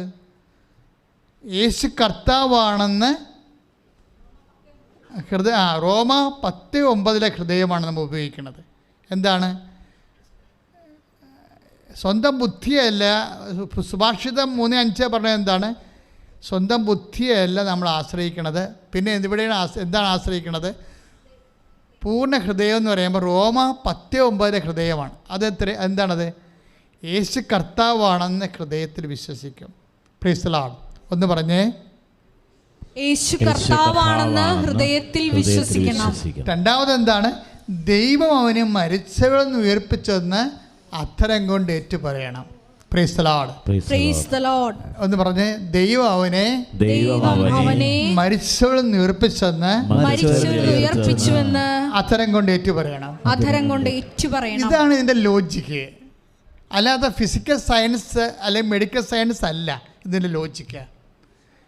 ഉടമ്പടി തൈലം തേച്ച ഉടനെ ആ കുട്ടി സുഖപ്പെട്ടെന്ന് നേഴ്സിംഗ് പ്രൊഫസർ പറയണത്, ഞാൻ സൈത്ത് കൊടുത്തപ്പോൾ ബാത്റൂമിൽ പോയി പ്രാർത്ഥിച്ചിട്ട് നടുവലിന് പുരട്ടിയിട്ട് വരാൻ തിരിച്ചു വരുമ്പോൾ ആ സ്കാൻ ചെയ്യുമ്പോൾ അത് എല്ല് ഉന്തിയ ഭാഗം കാണാനില്ലാതിരിക്കണതെല്ലാം അതിൻ്റെ ലോജിക്ക് എന്താണ്? അതിൻ്റെ ലോജിക്ക്, അതിനൊരു സ്പിരിച്വൽ ലോജിക്കുണ്ട്. അതിൻ്റെ ലോജിക്ക് എന്ന് പറഞ്ഞാൽ എന്താണ്? റോമ 10:9 എന്താണ്? യേശുവാണ് കർത്താവ്. ഒന്ന് പറഞ്ഞേ, ദൈവം അവനെ മരിച്ചവരിൽ നിന്ന് ഉയർപ്പിച്ചു. മരിച്ചവരിൽ നിന്ന് ഉയർപ്പിച്ചു എന്നുള്ളത് അധരം കൊണ്ട് ഏറ്റുപറയും. ഈ പ്രാർത്ഥനകളെല്ലാം ലോഞ്ച് ചെയ്യിക്കുന്നത് മരിച്ചവരിൽ നിന്ന് ഉയർപ്പിച്ചു എന്നുള്ള ഏറ്റുപറച്ചിൻ്റെ കൂടെയാണ് ഈ പ്രാർത്ഥന നമ്മൾ ദൈവത്തിലേക്ക് ഉയർത്തുന്നത്. എല്ലാ പ്രാർത്ഥനയും അതായത് നമ്മുടെ എല്ലാ പ്രാർത്ഥനയ്ക്കും ജീവൻ നൽകുന്നത് യേശുവിൻ്റെ ഉയർപ്പാണ്. നിങ്ങളത് ചിന്തിക്കണം. പ്രാർത്ഥിക്കുമ്പോൾ നിങ്ങൾ ഓർക്കണം, എൻ്റെ ഈ പ്രാർത്ഥന കേൾക്കാൻ കാരണം യേശുക്രിസ്തു ഉയർത്തെഴുന്നേറ്റത് കൊണ്ടാണെന്ന്. മനസ്സിലായില്ലേ? അതിൻ്റെ ടെക്നിക്കാലിറ്റി അതാണ്. എന്ന് വെച്ച് കഴിഞ്ഞാൽ അത് 10:9. ഞാൻ ഈ പ്രാർത്ഥിക്കുമ്പോൾ അധരം കൊണ്ട് ഏറ്റു പറയുകയല്ലേ. ഞാൻ അധരം കൊണ്ട് പ്രാർത്ഥിക്കുന്നത് എന്താണ്? അധരം കൊണ്ട് ഏറ്റു പറയുകയാണ്. അധരം കൊണ്ട് എന്താണ് ഏറ്റു പറയണത്? ദൈവം 10:9 അനുസരിച്ച് കൊണ്ട്, റോമ 10:9 അനുസരിച്ച് കൊണ്ട് അധരം കൊണ്ട് നീ ഏറ്റു പറയുമ്പോൾ രക്ഷ പ്രാപിക്കണത്, ക്രിസ്തുവിനെ പ്രാപിക്കണത് എന്തുകൊണ്ടാണ്? ദൈവം അവനെ മരിച്ചവരിൽ നിന്ന് ഉയർപ്പിച്ചു എന്നാണ്. ഇത് ആണ് പ്രാർത്ഥനയുടെ ജീവൻ എന്ന് പറയണത്. ക്രിസ്ത്യൻ പ്രെയർ എന്ന് വെച്ച് കഴിഞ്ഞാൽ അതിൻ്റെ അർത്ഥം അത് യേശുക്രിസ്തുവിൻ്റെ പുനരുത്ഥാനത്തുമായിട്ടാണ് കണക്റ്റഡാണ്. വേറെ ഒന്നുമായിട്ട് കണക്റ്റഡ് കാര്യമില്ല. കാര്യം ഇത് നിത്യത വരെ അത് പോയിക്കൊള്ളൂ. നിത്യത വരെ അത് പോയിക്കൊള്ളും. ഇപ്പം നമുക്ക് നെപ്റ്റ്യൂണിൽ പോകണം, അല്ലെങ്കിൽ നമ്മുടെ ഈ മിൽക്കി വേ എന്ന് പറയുന്ന ക്ഷീരപഥത്തിൻ്റെ അപ്പുറത്തും ക്ഷീരപഥങ്ങളുണ്ടെന്ന് പറയാം. പക്ഷെ നമുക്ക് പോകാൻ സംവിധാനങ്ങളില്ല, അല്ലേ? ഗ്രഹങ്ങളിപ്പോൾ ചൊവ്വയിൽ വരെ നമ്മൾ പോയിട്ടുണ്ട്. 12 വർഷം വേണം വേഴത്തിലെത്താൻ. നമുക്ക് വേഴത്തിലെത്താൻ പറ്റത്തില്ല. എന്ത് ഇന്ധനം ഉപയോഗിക്കും? സൂര്യനെ ഉപയോഗിക്കുമെന്ന് പറഞ്ഞു കഴിഞ്ഞാൽ വേഴത്തിലേക്ക് പോകുന്ന വഴിക്ക് ഭയങ്കരമായ ഈ ഇരുട്ടും തണുപ്പുള്ള സ്ഥലങ്ങളുണ്ട്, സൂര്യൻ്റെ പ്രകാശം എക്കാത്ത സ്ഥലങ്ങളുണ്ട്. അവിടെ വരുമ്പോൾ സോളാർ വർക്ക് ചെയ്യത്തില്ല. ഇവർ സോളാർ വെച്ചാണല്ലോ സൂര്യൻ്റെ പ്രകാശത്തെ ഇന്ധനമാക്കിയാണ് എല്ലാ ചൊവ്വയിലൊക്കെ പോണത്. ചൊവ്വയിലൊക്കെ യന്ത്രം കൊണ്ട് പോണത്. ആ പാനലെല്ലാം സോളാർ പാനലാണ് ഇരിക്കുന്നത്, ഹൈ സൊഫിസ്റ്റിക്കേറ്റഡ് ആയിട്ടുള്ള. പക്ഷേ ഈ മഞ്ഞ് ഗഹ്വരങ്ങളിലേക്ക്, ഇരുട്ട് ഗഹ്വരങ്ങളിലേക്ക് ഇത് വർക്ക് ചെയ്യുന്ന സമയത്ത് സോളാർ പാനൽ വർക്ക് ചെയ്യത്തില്ല. അപ്പോൾ നമുക്ക് മറ്റ് ഗ്രഹങ്ങളിലേക്ക് പോകണത് ഇപ്പം നടക്കത്തില്ല, പുതിയ എന്തെങ്കിലും കണ്ടുപിടിക്കേണ്ടി വരും എന്ന് പറഞ്ഞു പോയാൽ. പക്ഷേ അതുപോലെ തന്നെയാണ് ഈ പ്രെയറിൻ്റെ പ്രശ്നം. പ്രെയർ ഒരു ടൈം കഴിഞ്ഞാൽ അവൻ തളർന്ന് വളഞ്ഞ് കുത്താൻ കാര്യം എന്താ? ഇപ്പം നമ്മളൊരു സംഭവം, ഒരു റോക്കറ്റ്, എന്തെങ്കിലും സാധനങ്ങൾ, ബാണമോ എന്തെങ്കിലും വിട്ട് കഴിഞ്ഞാൽ അതൊരു, അല്ലെങ്കിൽ ഒരു കല്ല് തന്നെ എറിഞ്ഞു കഴിഞ്ഞാൽ ഒരു ടൈം ആ ഭൂമിയുടെ പിടുത്തം കഴിയുമ്പോൾ ഇവൻ്റെ നമ്മൾ എറിയുന്ന ആ ശക്തി കഴിഞ്ഞാൽ പിന്നെ ഇവൻ വളഞ്ഞ് താഴേക്ക് തന്നെ കാണാം. ചില പ്രാർത്ഥനകൾ വളഞ്ഞ് താഴേക്ക് വരുന്നുണ്ട്. അതിൻ്റെ കാരണം വെച്ച് കഴിഞ്ഞാൽ പുനരുത്ഥാനത്തിൻ്റെ ശക്തി അവിടെ പ്രഘോഷിക്കപ്പെടാത്തത് കൊണ്ടാണ്. നമ്മൾ ഉയർപ്പൊക്കെ കഴിഞ്ഞിരിക്കുന്ന ആൾക്കാരാണല്ലേ.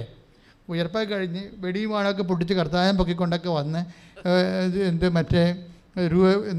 എന്തൊക്കെയാണ് പുത്തുക്കുടിയൊക്കെ കറക്കിക്കൊണ്ടെന്നൊക്കെ വെച്ച് നമ്മൾ തൊട്ടുമുത്തി നേർച്ചൊക്കെ ഇട്ട് വന്നിരിക്കുകയാണ്. പക്ഷേ ഇത് അതിന് അനുഷ്ഠാന രൂപങ്ങളാണ്.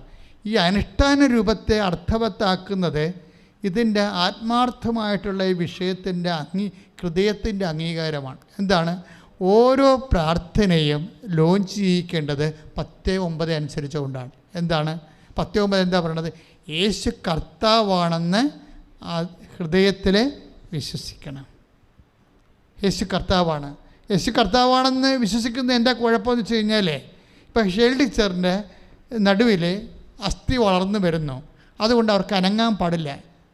അവരുടെ ബോഡി വെയ്റ്റ് ഭയങ്കരമാണ്. അപ്പോൾ അതുകൊണ്ട് അടുത്ത് രക്ഷപ്പെടുമെന്ന് ഇവിടുന്ന് ഇതിൽ രക്ഷപ്പെടത്തില്ല. ഇത് വെട്ടിപ്പൊളന്നേ അവസാനിക്കത്തുള്ളൂ. പൊളന്നാൽ തന്നെ രക്ഷപ്പെടുമെന്ന് നമുക്ക് ഉറപ്പില്ലാത്തൊരു കേസാണ്. അപ്പോൾ ഞാൻ എന്ത് ചെയ്ത്, ഞാൻ മുട്ടിൽ നിന്ന് വന്ന് മാതാവിൻ്റെ അടുത്ത്, മാതാവ് ടീച്ചറിനെ രക്ഷപ്പെടുത്തണം. ടീച്ചറെ രക്ഷപ്പെടുത്താൻ വേണ്ടി എനിക്ക് മാതാവിനോട് പറയാൻ വേണ്ടി കുറച്ച് കാര്യങ്ങളുണ്ട്. ടീച്ചർ നല്ലൊരു പ്രേക്ഷിതയാണ്, അതാണ് വിഷയം. ഇവർ രക്ഷപ്പെട്ടാൽ മാതാവിന് വല്ല ഗുണമുണ്ടാകണ്ടേ ദൈവത്തിന്? പല ആൾക്കാരും രക്ഷപ്പെടുത്തിയാൽ ദൈവത്തിന് ദോഷമേ ഉണ്ടാകത്തുള്ളൂ. അവിടെയാണ് ഒരു അത് പ്രശ്നമാണ്. അത് നിങ്ങളൊന്ന് ആത്മശോധന ചെയ്യേണ്ടതാണ്. നിങ്ങൾ രക്ഷപ്പെട്ടാൽ ദൈവത്തിന് വല്ല ഗുണവും ഉണ്ടാകുമോ? വിശ്വാസമില്ലാത്തവർക്ക് വിശ്വാസം നിങ്ങൾ പകർന്നു കൊടുക്കുമോ? അതൊരു ചോദ്യമാണ്. ഞാൻ ടീച്ചറിൻ്റെ മുമ്പിൽ മുട്ടുകുത്തുമ്പോൾ ഞാൻ പറഞ്ഞു, ടീച്ചറിനെ രക്ഷപ്പെടുത്തണം. എന്താ കാര്യം? ഇവർ നല്ല പ്രേക്ഷിതയാണ്. കർത്താവിനോട് ഇങ്ങനെ അവരുടെ ഗ്രൗണ്ട് വെച്ച് സംസാരിക്കുന്നത് എപ്പോഴും നല്ലതായിരിക്കും. അവരുടെ ഗ്രൗണ്ട് നിങ്ങൾക്ക്, നിങ്ങളുടെ കലിബർ എന്ന് പറയണത് നിങ്ങളുടെ പ്രാർത്ഥന ലോഞ്ച് ചെയ്യണതിൻ്റെ അത് രണ്ടാമത്തെ ഘടകം നിങ്ങളുടെ വിശ്വാസ ജീവിതമാണ്. നിങ്ങളുടെ പ്രാർത്ഥന ഷൂട്ടപ്പ് ചെയ്ത് പോകണമെങ്കിൽ രണ്ടാമത്തെ ഘടകം, ഞാൻ ടീച്ചറിനോട് ഈശോയോട് പറഞ്ഞത് അവർ നല്ല പ്രേക്ഷിതയാണെന്നാണ് പറഞ്ഞത്. കാര്യം ഇങ്ങനെ പറയാൻ കാരണം എന്ന് വെച്ചാൽ, അങ്ങനെയൊക്കെ പറയാൻ പറ്റുകയാണെങ്കിൽ പെട്ടെന്ന് ഇമ്മീഡിയറ്റ് ആക്ഷൻ ഉണ്ടാകും. ഇപ്പം ശിഷ്യന്മാർ വന്ന് ഈ ശതാധിപനെക്കുറിച്ച് എന്താ പറയണത്? ഇവനൊരു നല്ല മനുഷ്യനാണ്. നിങ്ങളുടെ ഫയല് ദൈവദർശനെ വെക്കുമ്പോഴേ അതിന് എന്തെങ്കിലും കൂടി നിങ്ങളെ അവതരിപ്പിക്കാൻ പറ്റുന്ന രീതിയിൽ നിങ്ങൾക്ക് ദൈവദർശനത്തിൽ എന്തെങ്കിലും സ്വീകാര്യത ഉണ്ടാവണം. ഞാൻ ടീച്ചറിനെക്കുറിച്ച് അതാ പറഞ്ഞത്. അവരന്നും നല്ല പ്രേക്ഷിതയായിരുന്നു. എല്ലാ ആൾക്കാരോടും കർത്താവിനെക്കുറിച്ചും എല്ലാ ടീച്ചർമാരോടും അവർ പറയുമായിരുന്നു. പത്രം എല്ലാവർക്കും പ്രാർത്ഥിച്ച് കൊടുക്കുമായിരുന്നു. അപ്പോൾ അവർ നിലനിൽക്കണമെന്ന് ഞാൻ മാതാവിനോട് പറഞ്ഞു. അവർക്ക് എന്ത് അസുഖം ഉണ്ടായാലും അവർ നിലനിൽക്കണം. അതുകൊണ്ടാണ് സെക്കൻഡുകൾക്കുള്ളിൽ ആ അത്ഭുതം പെട്ടെന്ന് നടക്കാനും ബയോപ്സി പോലും ചെയ്യാത്ത ഇടങ്ങളിൽ വന്നിരിക്കുന്നതിൽ അത് ദൈവമഹത്വത്തിൽ ഉണ്ടാകാൻ കാരണം ഈ ഞാനിത് പ്രയർ ദൈവദർശനെ പ്ലേസ് ചെയ്ത രീതിയാണ്. അവർ രക്ഷപ്പെടണം, അവർ നിലനിൽക്കണം, അവർ നല്ല പ്രേക്ഷിതയാണ്. എനിക്കിത് എവിടെ നിന്നാണ് കിട്ടിയത്? എനിക്കത് ഇങ്ങനെ ഇപ്പം എനിക്ക് പ്രൊമോട്ട് ചെയ്യാൻ പറ്റുന്ന രീതിയിൽ നിങ്ങൾക്ക് ആ കലിബർ, നിങ്ങൾക്ക് ദൈവത്തിന് നിങ്ങളെക്കൊണ്ട് ഗുണമുണ്ടെങ്കിൽ, അല്ലെങ്കിൽ ദൈവജനത്തിന് ഗുണമുണ്ടെങ്കിൽ, മറ്റു മനുഷ്യർക്ക് വിശ്വാസം വർദ്ധിക്കാൻ നിങ്ങളെക്കൊണ്ട് പറ്റും എന്ന് നിങ്ങൾക്ക് കോൺഫിഡൻസ് ഉണ്ടെങ്കിൽ ഈ നിങ്ങളെ പ്രെയർ ലോഞ്ച് ചെയ്യും പെട്ടെന്ന്. അതറിയണമെങ്കിൽ ലൂക്ക 7:5 തൊട്ടുണ്ട്. ശതാധിപൻ 7:3 ലൂക്കാസ് വിശേഷം 7:3. ശതാധിപൻ യേശുവിനെപ്പറ്റി കേട്ട് തൻ്റെ ഭൃത്യന്മാരെ ഭൃത്യനെ സുഖപ്പെടുത്തണമേ എന്ന് അപേക്ഷിക്കുവാൻ ചില യഹൂദ പ്രമാണിമാരെ അവൻ്റെ അടുക്കലേക്ക് അയച്ചു. യഹൂദ പ്രമാണിമാരെ അവർ യേശുവിൻ്റെ അടുത്ത് വന്ന് കേണപേക്ഷിച്ചു. എന്താ പറഞ്ഞത്?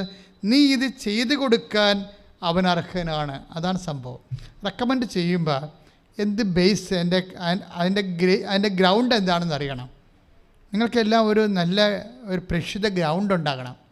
ഉടമ്പടിയുടെ ഏറ്റവും വലിയ ഗുണം അതാണ്. ഇപ്പോൾ ഉടമ്പടിയിലാണെങ്കിൽ എല്ലാവരും സബ്സ്ക്രൈബ് ചെയ്യത്തില്ലേ? ഞങ്ങൾ 5 പൈസ അതുകൊണ്ട് ഉണ്ടാക്കണില്ല. കമ്പനിയോട് യൂട്യൂബ് കമ്പനിയോട് 5 പൈസ വാങ്ങിക്കണില്ല. ഞങ്ങളുടെ ഉദ്ദേശം എന്ന് പറഞ്ഞാൽ കർത്താവിനെ അറിയാത്ത അറിയിക്കുകയാണ്. അപ്പോൾ ഞങ്ങളെ സംബന്ധിച്ചോളം ഞങ്ങൾ പറയുമ്പോൾ ഗ്രൗണ്ടുണ്ട്. എന്താ വെച്ച് കഴിഞ്ഞാൽ ഞങ്ങൾക്ക് വേണമെങ്കിൽ 1.5 ലക്ഷം രൂപയൊക്കെ വേണമെങ്കിൽ മേടിക്കാം. 5 ലക്ഷത്തോളം ആൾക്കാരില്ലേ സബ്സ്ക്രിപ്ഷൻ. അപ്പോൾ അത് പണപരമായ കാര്യത്തിന് സാമ്പത്തികം ഉണ്ടാക്കാൻ വേണ്ടിയാണെങ്കിൽ ഞങ്ങൾക്ക് ഉപയോഗിക്കാം. ഞങ്ങൾ കർത്താവിൻ്റെ മുമ്പ് വന്ന് നിങ്ങൾക്ക് വേണ്ടി പറയുമ്പോഴേ ഞങ്ങൾക്ക് പറയാം, പണം ഉണ്ടാക്കാൻ വേണ്ടിയല്ല ഈശോയെ. ഈ ഈശോയ്ക്ക് നന്നായി സത്യം അറിയാമല്ലോ. നിന്നെ അവരറിയണം. അവർ സുഖപ്പെട്ടിട്ട് 10 മനുഷ്യരോട് നിന്നെക്കുറിച്ച് അവർ പറയുമ്പോഴേ ലോകം ഇനിയും അറിയാത്ത ആൾക്കാരെ നിന്നെ അറിയും, നിന്നെ ദൈവമായിട്ട് അംഗീകരിക്കുകയും അവരുടെ ജീവിതത്തിലെ നിത്യത രക്ഷ പ്രാപിക്കുകയും ചെയ്യും. അങ്ങനെ ഒരു പ്രേക്ഷിതപരമായ ഐഡിയ ഉടമ്പടി എടുക്കുന്നവർക്കുണ്ടാകണം. കാര്യം ഈശോയുടെ രീതി അനുസരിച്ച് എന്തെങ്കിലും ഗ്രൗണ്ട് നിങ്ങൾക്കുണ്ടെങ്കിൽ പെട്ടെന്നാണ് ആക്ഷൻ. അതുകൊണ്ട് നിങ്ങളുടെ പത്രം വാങ്ങിക്കുക, പത്രം പ്രാർത്ഥിച്ച് കൊടുക്കുക. പലപാടും ആർക്കെങ്കിലും കൊടുത്തിങ്ങനെ ഒപ്പിച്ചുണ്ടാക്കരുത്. മറിച്ച് ഒരു പത്രം എടുക്കുമ്പോൾ ആ സ്വർഗസ്ഥനായ പിതാവിന് ചെല്ലി, കർത്താവേ, യേശുവിനെ അറിയാൻ എന്നെ നീ ഉപകരണമാക്കണമേ. ഇത് വായിക്കുന്നവരോട് പറയണം, നിങ്ങളിത് വായിച്ചതിന് ശേഷം മറ്റുള്ളവർക്ക് കൊടുക്കാൻ പറയണം. അതൊക്കെ ഞങ്ങൾ പറഞ്ഞു തരേണ്ട. അത് നിങ്ങൾക്ക് തന്നെ സ്വന്തമായിട്ട് തോന്നിയാൽ അങ്ങനെ തോന്നിയാൽ നിങ്ങൾ രക്ഷപ്പെടും. അപ്പം ഞങ്ങൾ പറഞ്ഞു തരുന്നത് ഒരു വിഷയം, അല്ലാതെ തന്നെ നിങ്ങൾക്ക് സ്വന്തമായിട്ട് തോന്നണം. യേശുവിനെ അറിയാത്തവർ അറിയണം, ഞാൻ വഴി 10 മനുഷ്യരെ കർത്താവിന് അറിയണം. അതുകൊണ്ട് അതാണ് അവരാൾ പറയണത്. എന്തെന്നാൽ അവൻ നമ്മുടെ ജനത്തെ സ്നേഹിക്കുന്നു, നമുക്കൊരു സിനഗോഗ് പണിയിച്ചു തരികയും ചെയ്തിട്ടുണ്ട്. യേശു അവരോടൊപ്പം പുറപ്പെട്ടു. യേശു അവരോടൊപ്പം അതായത് നമ്മളെ റെക്കമെൻഡ് ചെയ്യാനൊരു ഗ്രൗണ്ട് നമുക്കുണ്ടാക്കണം. ഉടമ്പടി ഇങ്ങനെ കുറേ അവസരങ്ങളുണ്ട്. ഞാൻ നിങ്ങൾ രോഗികളെ കണ്ടു. ഇപ്പോൾ കഴിഞ്ഞ ദിവസങ്ങളൊരു സാക്ഷ്യം ഉണ്ടായി, രോഗികളെ കണ്ടില്ല. അവർ ഉടമ്പടി വെച്ചിരിക്കുന്ന കാര്യം എന്താ? വീടാണ്. അവിടെ അനിയത്തിക്ക് വീടില്ല. വളരെ പിഴാക്കപ്പെട്ട ഗതികെട്ട ഒരു ജീവിതമാണ്. അപ്പം അതുകൊണ്ട് അനിയത്തിക്ക് വീടുണ്ടാകാൻ വേണ്ടി ചേടുത്തി വന്ന് ഉടമ്പടി ചെയ്തിരിക്കുകയാണ്. ഉടമ്പടി ചെയ്തിട്ട് പക്ഷേ ഏക്കണില്ല. ഉടമ്പടി ചെയ്തിട്ട് ആ വിഷയം, ബാക്കി എല്ലാ വിഷയവും നടന്ന് പ്രധാനപ്പെട്ട വിഷയം നടന്നില്ല. അപ്പോൾ അവൾക്ക് മനസ്സിലായി, ഞാനൊരു പ്രധാനപ്പെട്ട കാര്യം ചെയ്തിട്ടില്ല, അതുകൊണ്ടായിരിക്കും എന്ന് വിചാരിച്ചുകൊണ്ട് കാര്യം രോഗിനെ കാണാൻ പോയിട്ടില്ല, രോഗികളെ കാണാൻ പോയിട്ടില്ല, രോഗികൾക്ക് ഭക്ഷണം കൊടുത്തിട്ടില്ല, രോഗികൾക്ക് വസ്ത്രം കൊടുത്തിട്ടില്ല. അതുകൊണ്ട് അവർ വിചാരിച്ചു ഇനി അത് ചെയ്യാമെന്നും പറഞ്ഞ് ഇവർ രോഗീനെ 13 കിലോമീറ്റർ സഞ്ചരിച്ച് ഒരു കിടപ്പ് രോഗി എടുത്ത് പോയി. ആ രോഗീനെ കട്ടിലേന്ന് പൊക്കി കുളിപ്പിക്കാൻ വേണ്ടി ഇങ്ങനെ പൊക്കി എടുത്തുകൊണ്ടിരിക്കുന്ന സമയത്ത് പെട്ടെന്ന് മൊബൈലിൽ റിങ് വരും. എന്താ സംഭവം? അനിയത്തിക്ക് വീട് ശരിയായെന്ന്. ഈ ടൈം കണ്ടോ? ടൈം അത്രയും അതായത് നമ്മൾക്ക് വരുന്നൊരു വിഷയമെന്ന് പറയണത്, നിങ്ങളിത് അച്ഛൻ ഇങ്ങനെ പറയുമായിരിക്കും, കുറച്ചൊക്കെ ചെയ്താൽ മതിയായിരിക്കും. ഇങ്ങനെ ഈ ഉടമ്പടിക്കാരുണ്ട്. ഇവരൊക്കെയാണ് ഈ പണി മേടിക്കണത്. ഉടമ്പടിക്കാർ ആലപ്പുഴ വരണമെന്ന് തന്നെ ഞാൻ പറയണില്ല, വെറുതെ കാശ് കളഞ്ഞ എന്തിനാ. അപ്പം അതുകൊണ്ട് ഇത് ദൈവത്തോട് ചെയ്യുക കാര്യം. അവൻ പറയാത്ത ഒരു കാര്യവും നിങ്ങളോട് ഞങ്ങൾ പറഞ്ഞിട്ടില്ല. ഉടമ്പടി എന്ന് പറയുന്നത് എന്താണ്? അവൻ പറയണ പോലെ ചെയ്യുകയാണ് ഉടമ്പടി. അവൻ പറയാത്ത ഒരു കാര്യം പോലും ഞാൻ നിങ്ങളോട് പറഞ്ഞിട്ടില്ല. നിങ്ങളുടെ കൈ പൊക്ക് 100 രൂപ തരാൻ പറ്റുന്നവർ തരാനൊക്കെ ഒന്നും പറഞ്ഞിട്ടില്ല അല്ലേ? ഇന്ന് വരെ ഈ കൃപാസ് തുടങ്ങിയിട്ട് ഞാൻ സാമ്പത്തിക വിഷയം 2000 തുടങ്ങിയതാണ്. 87 ഇത് ആദ്യം തുടങ്ങിയത്, കടലോരത്തായിട്ട് കൺവെൻഷൻ. അന്ന് വരെ ഞങ്ങൾ അൾത്താരെയും സാമ്പത്തികമായിട്ട് ഞങ്ങൾ കണക്ട് ചെയ്യിക്കത്തില്ല. ആർക്കെങ്കിലും അമ്മയെ സഹായിക്കാനുണ്ട്, ഇത് കറണ്ട് ചാർജ് അടിച്ച് പെയിൻ്റ് അടിച്ച് വൃത്തിയായിട്ട് കിടക്കണമെന്ന് ആഗ്രഹമുള്ളവർ അവിടെ കൊണ്ടുപോയി ഓഫീസുമായിട്ട് കണ്ട് എൻ്റെ രസീത് വാങ്ങിക്കണമെന്നില്ല. അച്ഛനുമായിട്ടില്ല, ഞാനും ആൾക്കാരെ കാണുന്നത് പബ്ലിക്കായിട്ട് കാണുന്നത്. എന്താ കാര്യം? പബ്ലിക് അല്ലാതെ വേറെ ഒരു കാര്യത്തിൽ ഇല്ലെന്നറിയാൻ വേണ്ടിയാണ്. പബ്ലിക് അല്ലാതെ എല്ലാവരും കാണും, കാണാത്ത ഒരു മനുഷ്യനും കാണാതിരിക്കത്തില്ല. പക്ഷേ ഏറ്റവും സീരിയസ് വിഷയം ആദ്യം എടുക്കും. മുമ്പിൽ ടൈമില്ലാത്ത വിഷയമെല്ലാം എടുക്കും. ഇപ്പോൾ മുമ്പിൽ ഒരു അല്പം സമയം പോലും ഇല്ലാത്ത വിഷയങ്ങളുണ്ടാകും, അതൊക്കെ എടുക്കും ആദ്യം. ഉടമ്പടി പുതുക്കിയിരിക്കണമെന്ന് മാത്രമേ ഉള്ളൂ. ചിലയിടത്ത് സാക്ഷ്യം പറഞ്ഞാലെടുക്കും. വിഷയം അത്രയും സീരിയസ് അല്ലെങ്കിലും അപ്പോൾ സാക്ഷ്യം പറഞ്ഞാൽ ഞങ്ങൾ ചോദിക്കും. വിഷയം സീരിയസ് ആണെങ്കിൽ സാക്ഷ്യം പറയാതെ തന്നെ എടുക്കും. കാര്യം അവർക്ക് ചിലപ്പോൾ ഒരു ഉപദേശം കൊടുക്കേണ്ടി വരും, ചിലപ്പോൾ ഒരു ബ്ലെസ്സിങ് മാത്രം മതിയാകും, ചിലപ്പോൾ ഇതുപോലെ മുട്ടയെന്നൊരു പ്രാർത്ഥന കൊടുത്താൽ മതിയാകും. അപ്പം അതുകൊണ്ട് നിങ്ങൾ ഉടമ്പടി ചെയ്യുമ്പോൾ ഞങ്ങളുടെ ഭാഗത്തു നിന്ന് ഞങ്ങൾ കൃത്യമായിട്ട് ചെയ്യണത്, നിങ്ങളത് അവൻ പറയണത് പോലെ തന്നെ ചെയ്യണം. അവൻ പറയണ കാര്യങ്ങൾ എന്ന് പറയുന്നത്, ഒന്ന്, അവൻ പറഞ്ഞതാണ് ലോകം മുഴുവനും പോകണമെന്ന്, എല്ലാ സൃഷ്ടികളോടും സുവിശേഷം പ്രസംഗിക്കണം. അപ്പം നിങ്ങൾ ആരെ കണ്ടാലും കർത്താവിനെക്കുറിച്ച് പറയാൻ ബാധ്യസ്ഥരാണ്. അത് പറയാനുള്ള ചങ്കൂറ്റം ഇല്ലെങ്കിൽ പത്രം കൊടുക്കണം. പത്രത്തിലുണ്ടല്ലോ, പത്രം കണ്ടിട്ടല്ലേ എല്ലാ ആൾക്കാരും കൃപാസനത്തിൽ വരണത്. എന്താണ് 100 സാക്ഷ്യങ്ങളൊക്കെ അല്ലേ ഒരു മാസം വരണത്. അത് നമുക്കൊരു 3000 2000 ഒക്കെ അടുത്ത് സാക്ഷ്യങ്ങൾ വരുമ്പോഴാണ് അതിൽ ഏറ്റവും നല്ല സാക്ഷ്യം നോക്കിയാണ് പത്രത്തിൽ വരുന്നത്. അപ്പോൾ സാക്ഷ്യം പറയാത്തവരാണെങ്കിലും ഇപ്പം നിങ്ങൾ നീല പേപ്പറുള്ളവർ അപ്പം തന്നെ അച്ഛനെ കാണാനുള്ള ചീട്ട് കിട്ടും. പക്ഷേ നീല പേപ്പറുള്ളവരുടെയും സാക്ഷ്യം പറഞ്ഞിട്ടില്ല എന്നുണ്ടെങ്കിൽ ജസ്റ്റ് ബ്ലെസ്സിങ്ങേ കിട്ടത്തുള്ളൂ. എന്താ കാര്യം?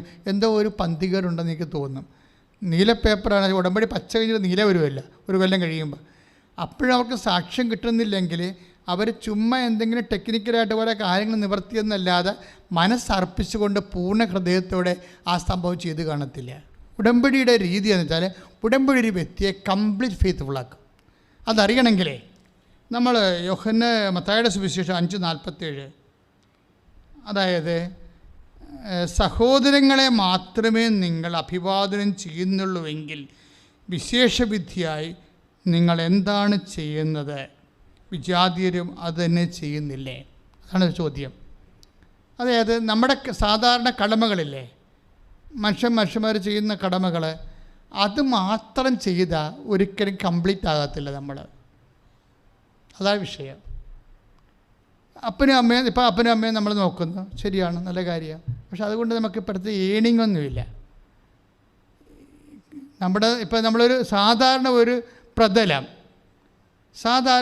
പ്രതലത്തിൻ്റെ ഒരു ലെവലുണ്ടല്ലോ, ആ ലെവല് ചിലപ്പോൾ അത് കുഴിക്കാൻ പറ്റും, അല്ലെങ്കിൽ അതിനകത്ത് കുറച്ചും വേറെ മണ്ണ് കൊണ്ടുവന്നിട്ട് അത് ഉയർത്താൻ പറ്റും. 2-3 ലെവലാണ് ഇതിൻ്റെ അകത്ത് ഉള്ളത്. ഒന്ന് കുഴി, പിന്നെ സാധാരണ സമതലം, പിന്നെ കുന്ന്. ഭൂമിക്ക് 3 ലെവലാണുള്ളത് അല്ലേ? കുഴിയുണ്ട്, പിന്നെ സമതലമുണ്ട്, പിന്നെ കുന്നുണ്ട്. നിങ്ങൾക്കൊക്കെ ഇത് മനസ്സിലാകാൻ വേണ്ടിയാണ് ഇങ്ങനെ കൊച്ചു ഭാഷ ഉപയോഗിക്കുന്നത്. എന്താ പ്രശ്നം വെച്ച് കഴിഞ്ഞാൽ, ഇതുപോലെ ഇപ്പോൾ അപ്പനെയും അമ്മയും നമ്മൾ നോക്കുന്നു, അത് സമതലമാണ്, നോക്കില്ല കുഴിയാവും. പിടിയിട്ടേ, അപ്പനും അമ്മയും നമ്മളെ ജനിപ്പിച്ച് വളർത്തിയില്ലേ, അപ്പം അവരെ നോക്കുക എന്ന് പറയണത് സ്വാഭാവികമായൊരു നീതിയാണ്, അത് സമതലമാണ്. അതാണ് ഈശോ ചോദിക്കണത്. അത് നമ്മൾ ചെയ്തില്ലെങ്കിൽ കുഴിയാവും. അതാണ് ഈശോ ചോദിക്കുന്നത്. സഹോദരങ്ങളെ മാത്രമേ നിങ്ങൾ അഭിവാദനം ചെയ്യുന്നുള്ളൂ എങ്കിൽ വിശേഷ വിധിയായി എന്താണ് ചെയ്യണത്? അപ്പോൾ ദൈവം ആഗ്രഹിക്കണത് എന്താണ്? എക്സ്ട്രാ ചെയ്യുന്നതാണ്. ഉടമ്പടി നിങ്ങളെ കൊണ്ട് എക്സ്ട്രാ ചെയ്യിക്കുന്ന എന്തെല്ലാം കാര്യങ്ങളുണ്ടെന്ന് അറിയാവോ? ഉടമ്പടി ചെയ്യിക്കുന്ന എല്ലാ കാര്യങ്ങളും എക്സ്ട്രായാണ്. രോഗികളെ പരിചരണം എന്ന് പറഞ്ഞാൽ നിങ്ങളുടെ വീട്ടിലെ രോഗികളായിരിക്കണം നിർബന്ധമില്ല, പുറത്തെ രോഗികളെയാണ് ഉദ്ദേശിക്കുന്നത്. എക്സ്ട്രാ വരുന്നതാണത്. എക്സ്ട്രാ. അപ്പോൾ രോഗികളെ പോയി കാണുമ്പോൾ ചിലർ എൻ്റെ അടുത്ത് എപ്പോഴും പറയാറുണ്ട്, അച്ഛാ വീട്ടിലെ അമ്മായിയമ്മ കിടപ്പാണേ, ഞാനും തന്നെ അവരുടെ കാര്യങ്ങളൊക്കെ എല്ലാം നോക്കണത്. അപ്പോൾ രോഗികളെ ശുശ്രൂഷിക്കേണ്ടത് വീട്ടിലെ, പണ്ട് ലീജിയൻ ഓഫ് മേരിക്കാർക്ക് ഒരു പരിപാടി ഉണ്ടായിരുന്നു ഇതുപോലെ. അവർ രോഗി സന്ദർശനമുണ്ട്. അവർ രോഗി സന്ദർശനം 47 എന്നൊക്കെ പറഞ്ഞ് വായിച്ചുകൊണ്ടിരിക്കും. അപ്പോൾ ഞാൻ 9ാം ക്ലാസ്സിൽ പഠിക്കുമ്പോൾ ലീജിയൻ ഓഫ് മേരിലുണ്ടായിരുന്നു. അപ്പോൾ രോഗി സന്ദർശനം അവർ പറയും, അപ്പോൾ അത് എഴുതി വെക്കണം. അപ്പോൾ അവർ രോഗി സന്ദർശനം എന്ന് പറയണത് ആരാണ്? നാത്തൂൻ്റെ വീട്ടിൽ പോയി നാത്തൂനെ കണ്ടച്ച വന്നിട്ട് രോഗി സന്ദർശനം പറഞ്ഞിരിക്കുകയാണ്. അതൊന്നും വകുപ്പിൽ എഴുതാൻ പറ്റത്തില്ല. അതാണ് ഈശോ ചോദിക്കുന്നത്. ഇങ്ങനെയുള്ള കള്ളത്തരങ്ങൾ കാണിക്കാൻ പറ്റത്തില്ല. മറിച്ച് വിശേഷ വിദ്യയായി നിങ്ങൾ എന്താണ് ചെയ്യണത്? അതാണ് വിഷയം. നിങ്ങളുടെ മക്കളെ നോക്കി ആശുപത്രി കിടന്ന് അപ്പനെ നോക്കി അമ്മയെ നോക്കി എന്ന് പറഞ്ഞിട്ട് അതൊന്നും വിശേഷ വിധിയല്ല. 5:47 അവൻ പറയണ പോലെ ചെയ്യണമെന്ന് പറഞ്ഞാൽ വിശേഷ വിധിയായി നിങ്ങൾ എന്താണ് ചെയ്യണത്? എക്സ്ട്രാ പ്രാർത്ഥിക്കുക. കർത്താവായ ദൈവമേ, സാധാരണ ഉത്തരവാദിത്വത്തില് കവിഞ്ഞ് സുവിശേഷ വേല ചെയ്യാൻ എന്നെ പ്രാപ്തമാക്കണമേ. സാധാരണ ഉത്തരവാദിത്വത്തില് കവിഞ്ഞ് സുവിശേഷ വേല ചെയ്യാൻ എന്നെ പ്രാപ്തമാക്കണമേ. നമ്മൾ മത്തായി സുവിശേഷം 5:47-48 ചേർത്ത് വായിക്കുകയാണ്. എന്ന് 47 എന്താ പറയണത്? സഹോദരങ്ങളെ മാത്രമേ നിങ്ങൾ അഭിവാദനം ചെയ്യുന്നുള്ളൂവെങ്കിൽ വിശേഷ വിധിയായി എന്താണ് ചെയ്യണത്? ഇപ്പം സഹോദരങ്ങളെ, ബന്ധുക്കളെ, സ്വന്തപ്പെട്ടവരൊക്കെ സഹായിച്ചത് വിശേഷ വിധിയല്ല, അത് അക്സെപ്റ്റബിൾ അല്ല. അത് നമ്മുടെ കടമയാണ്. മനസ്സിലായില്ലേ? അത് കടമയാണ്. അത് ഉടമ്പടിയുടെ ഭാഗമല്ല. അത് നിങ്ങൾ അവിടേക്ക് ഒന്ന് ഡ്രോ ചെയ്തതാണ്. നിങ്ങൾ ഇന്ന് വരെ വളർന്ന് വലുതായിട്ടുണ്ടെങ്കിൽ ആരെങ്കിലുമൊക്കെ നിങ്ങളെ ഇതുപോലെ സഹായിച്ചും ബന്ധുക്കളെ സ്വന്തപ്പെട്ടവരൊക്കെ സംരക്ഷിച്ചിട്ട് സന്ധിച്ചിട്ടുമാണ് എത്തിയിരിക്കുന്നത്. അവരെ തിരിച്ച് സഹായിക്കുക എന്നുള്ളത് സ്വാഭാവികമായിട്ട് നാച്ചുറലായിട്ടുള്ള ജസ്റ്റിസിൻ്റെ ഭാഗമാണ്. അതൊന്നും നിങ്ങളെ പൂർണ്ണമാക്കത്തില്ല. അതാണ് ഈശോ പറയണത്. അതായത് സഹോദരങ്ങളെ മാത്രമേ നിങ്ങൾ അഭിവാദനം ചെയ്യുന്നുള്ളെങ്കിൽ വിശേഷ വിധിയായി എന്താണ് ചെയ്യുന്നത്? വിജാതീയരും, അതായത് യേശുവിനെ അറിയാത്തവരും അങ്ങനെ ചെയ്യുന്നില്ലേ? 48 അതുകൊണ്ട് നിങ്ങളുടെ സ്വർഗസ്ഥനായ പിതാവ് ഏറ്റു പറഞ്ഞേ, അതുകൊണ്ട് നിങ്ങളുടെ സ്വർഗസ്ഥനായ പിതാവ് പരിപൂർണനായിരിക്കുന്നത് പോലെ നിങ്ങളും പരിപൂർണരായിരിക്കുവിൻ. അപ്പം ഞാൻ എപ്പോഴും ചിന്തിക്കുമായിരുന്നേ, ദൈവത്തെ പോലെ പരിപൂർണ്ണമാക്കാൻ നമുക്ക് പറ്റുമോ? ഇത് എന്നാ വചനമെന്ന് ചോദിക്കും. ദൈവം ആര്, നമ്മളാര്? പക്ഷെ ഇപ്പം എന്താ ഈശോ പറയണത്? അതായത് നമ്മളുടെ ഉത്തരവാദിത്തത്തിൽ കവിഞ്ഞ് നമ്മൾ എന്ത് ചെയ്താലും നമ്മൾ ദൈവത്തെ പോലെ പരിപൂർണമാകും. അതാണ് ഉടമ്പടി നിങ്ങളെ പരിപൂർണമാക്കുമെന്ന് പറയാൻ കാരണം. നമ്മൾക്ക് സ്വാഭാവികമായ ഉത്തരവാദിത്തമില്ലേ? സ്വാഭാവികമായ ഉത്തരവാദിത്തം കവിഞ്ഞ് എന്ത് ചെയ്താലും എന്ത് ചെയ്താലും എന്ത് പറ്റും? നമ്മളെ പരിപൂർണനാക്കും. ഇതാണ് ദൈവം ആഗ്രഹിക്കുന്നത്.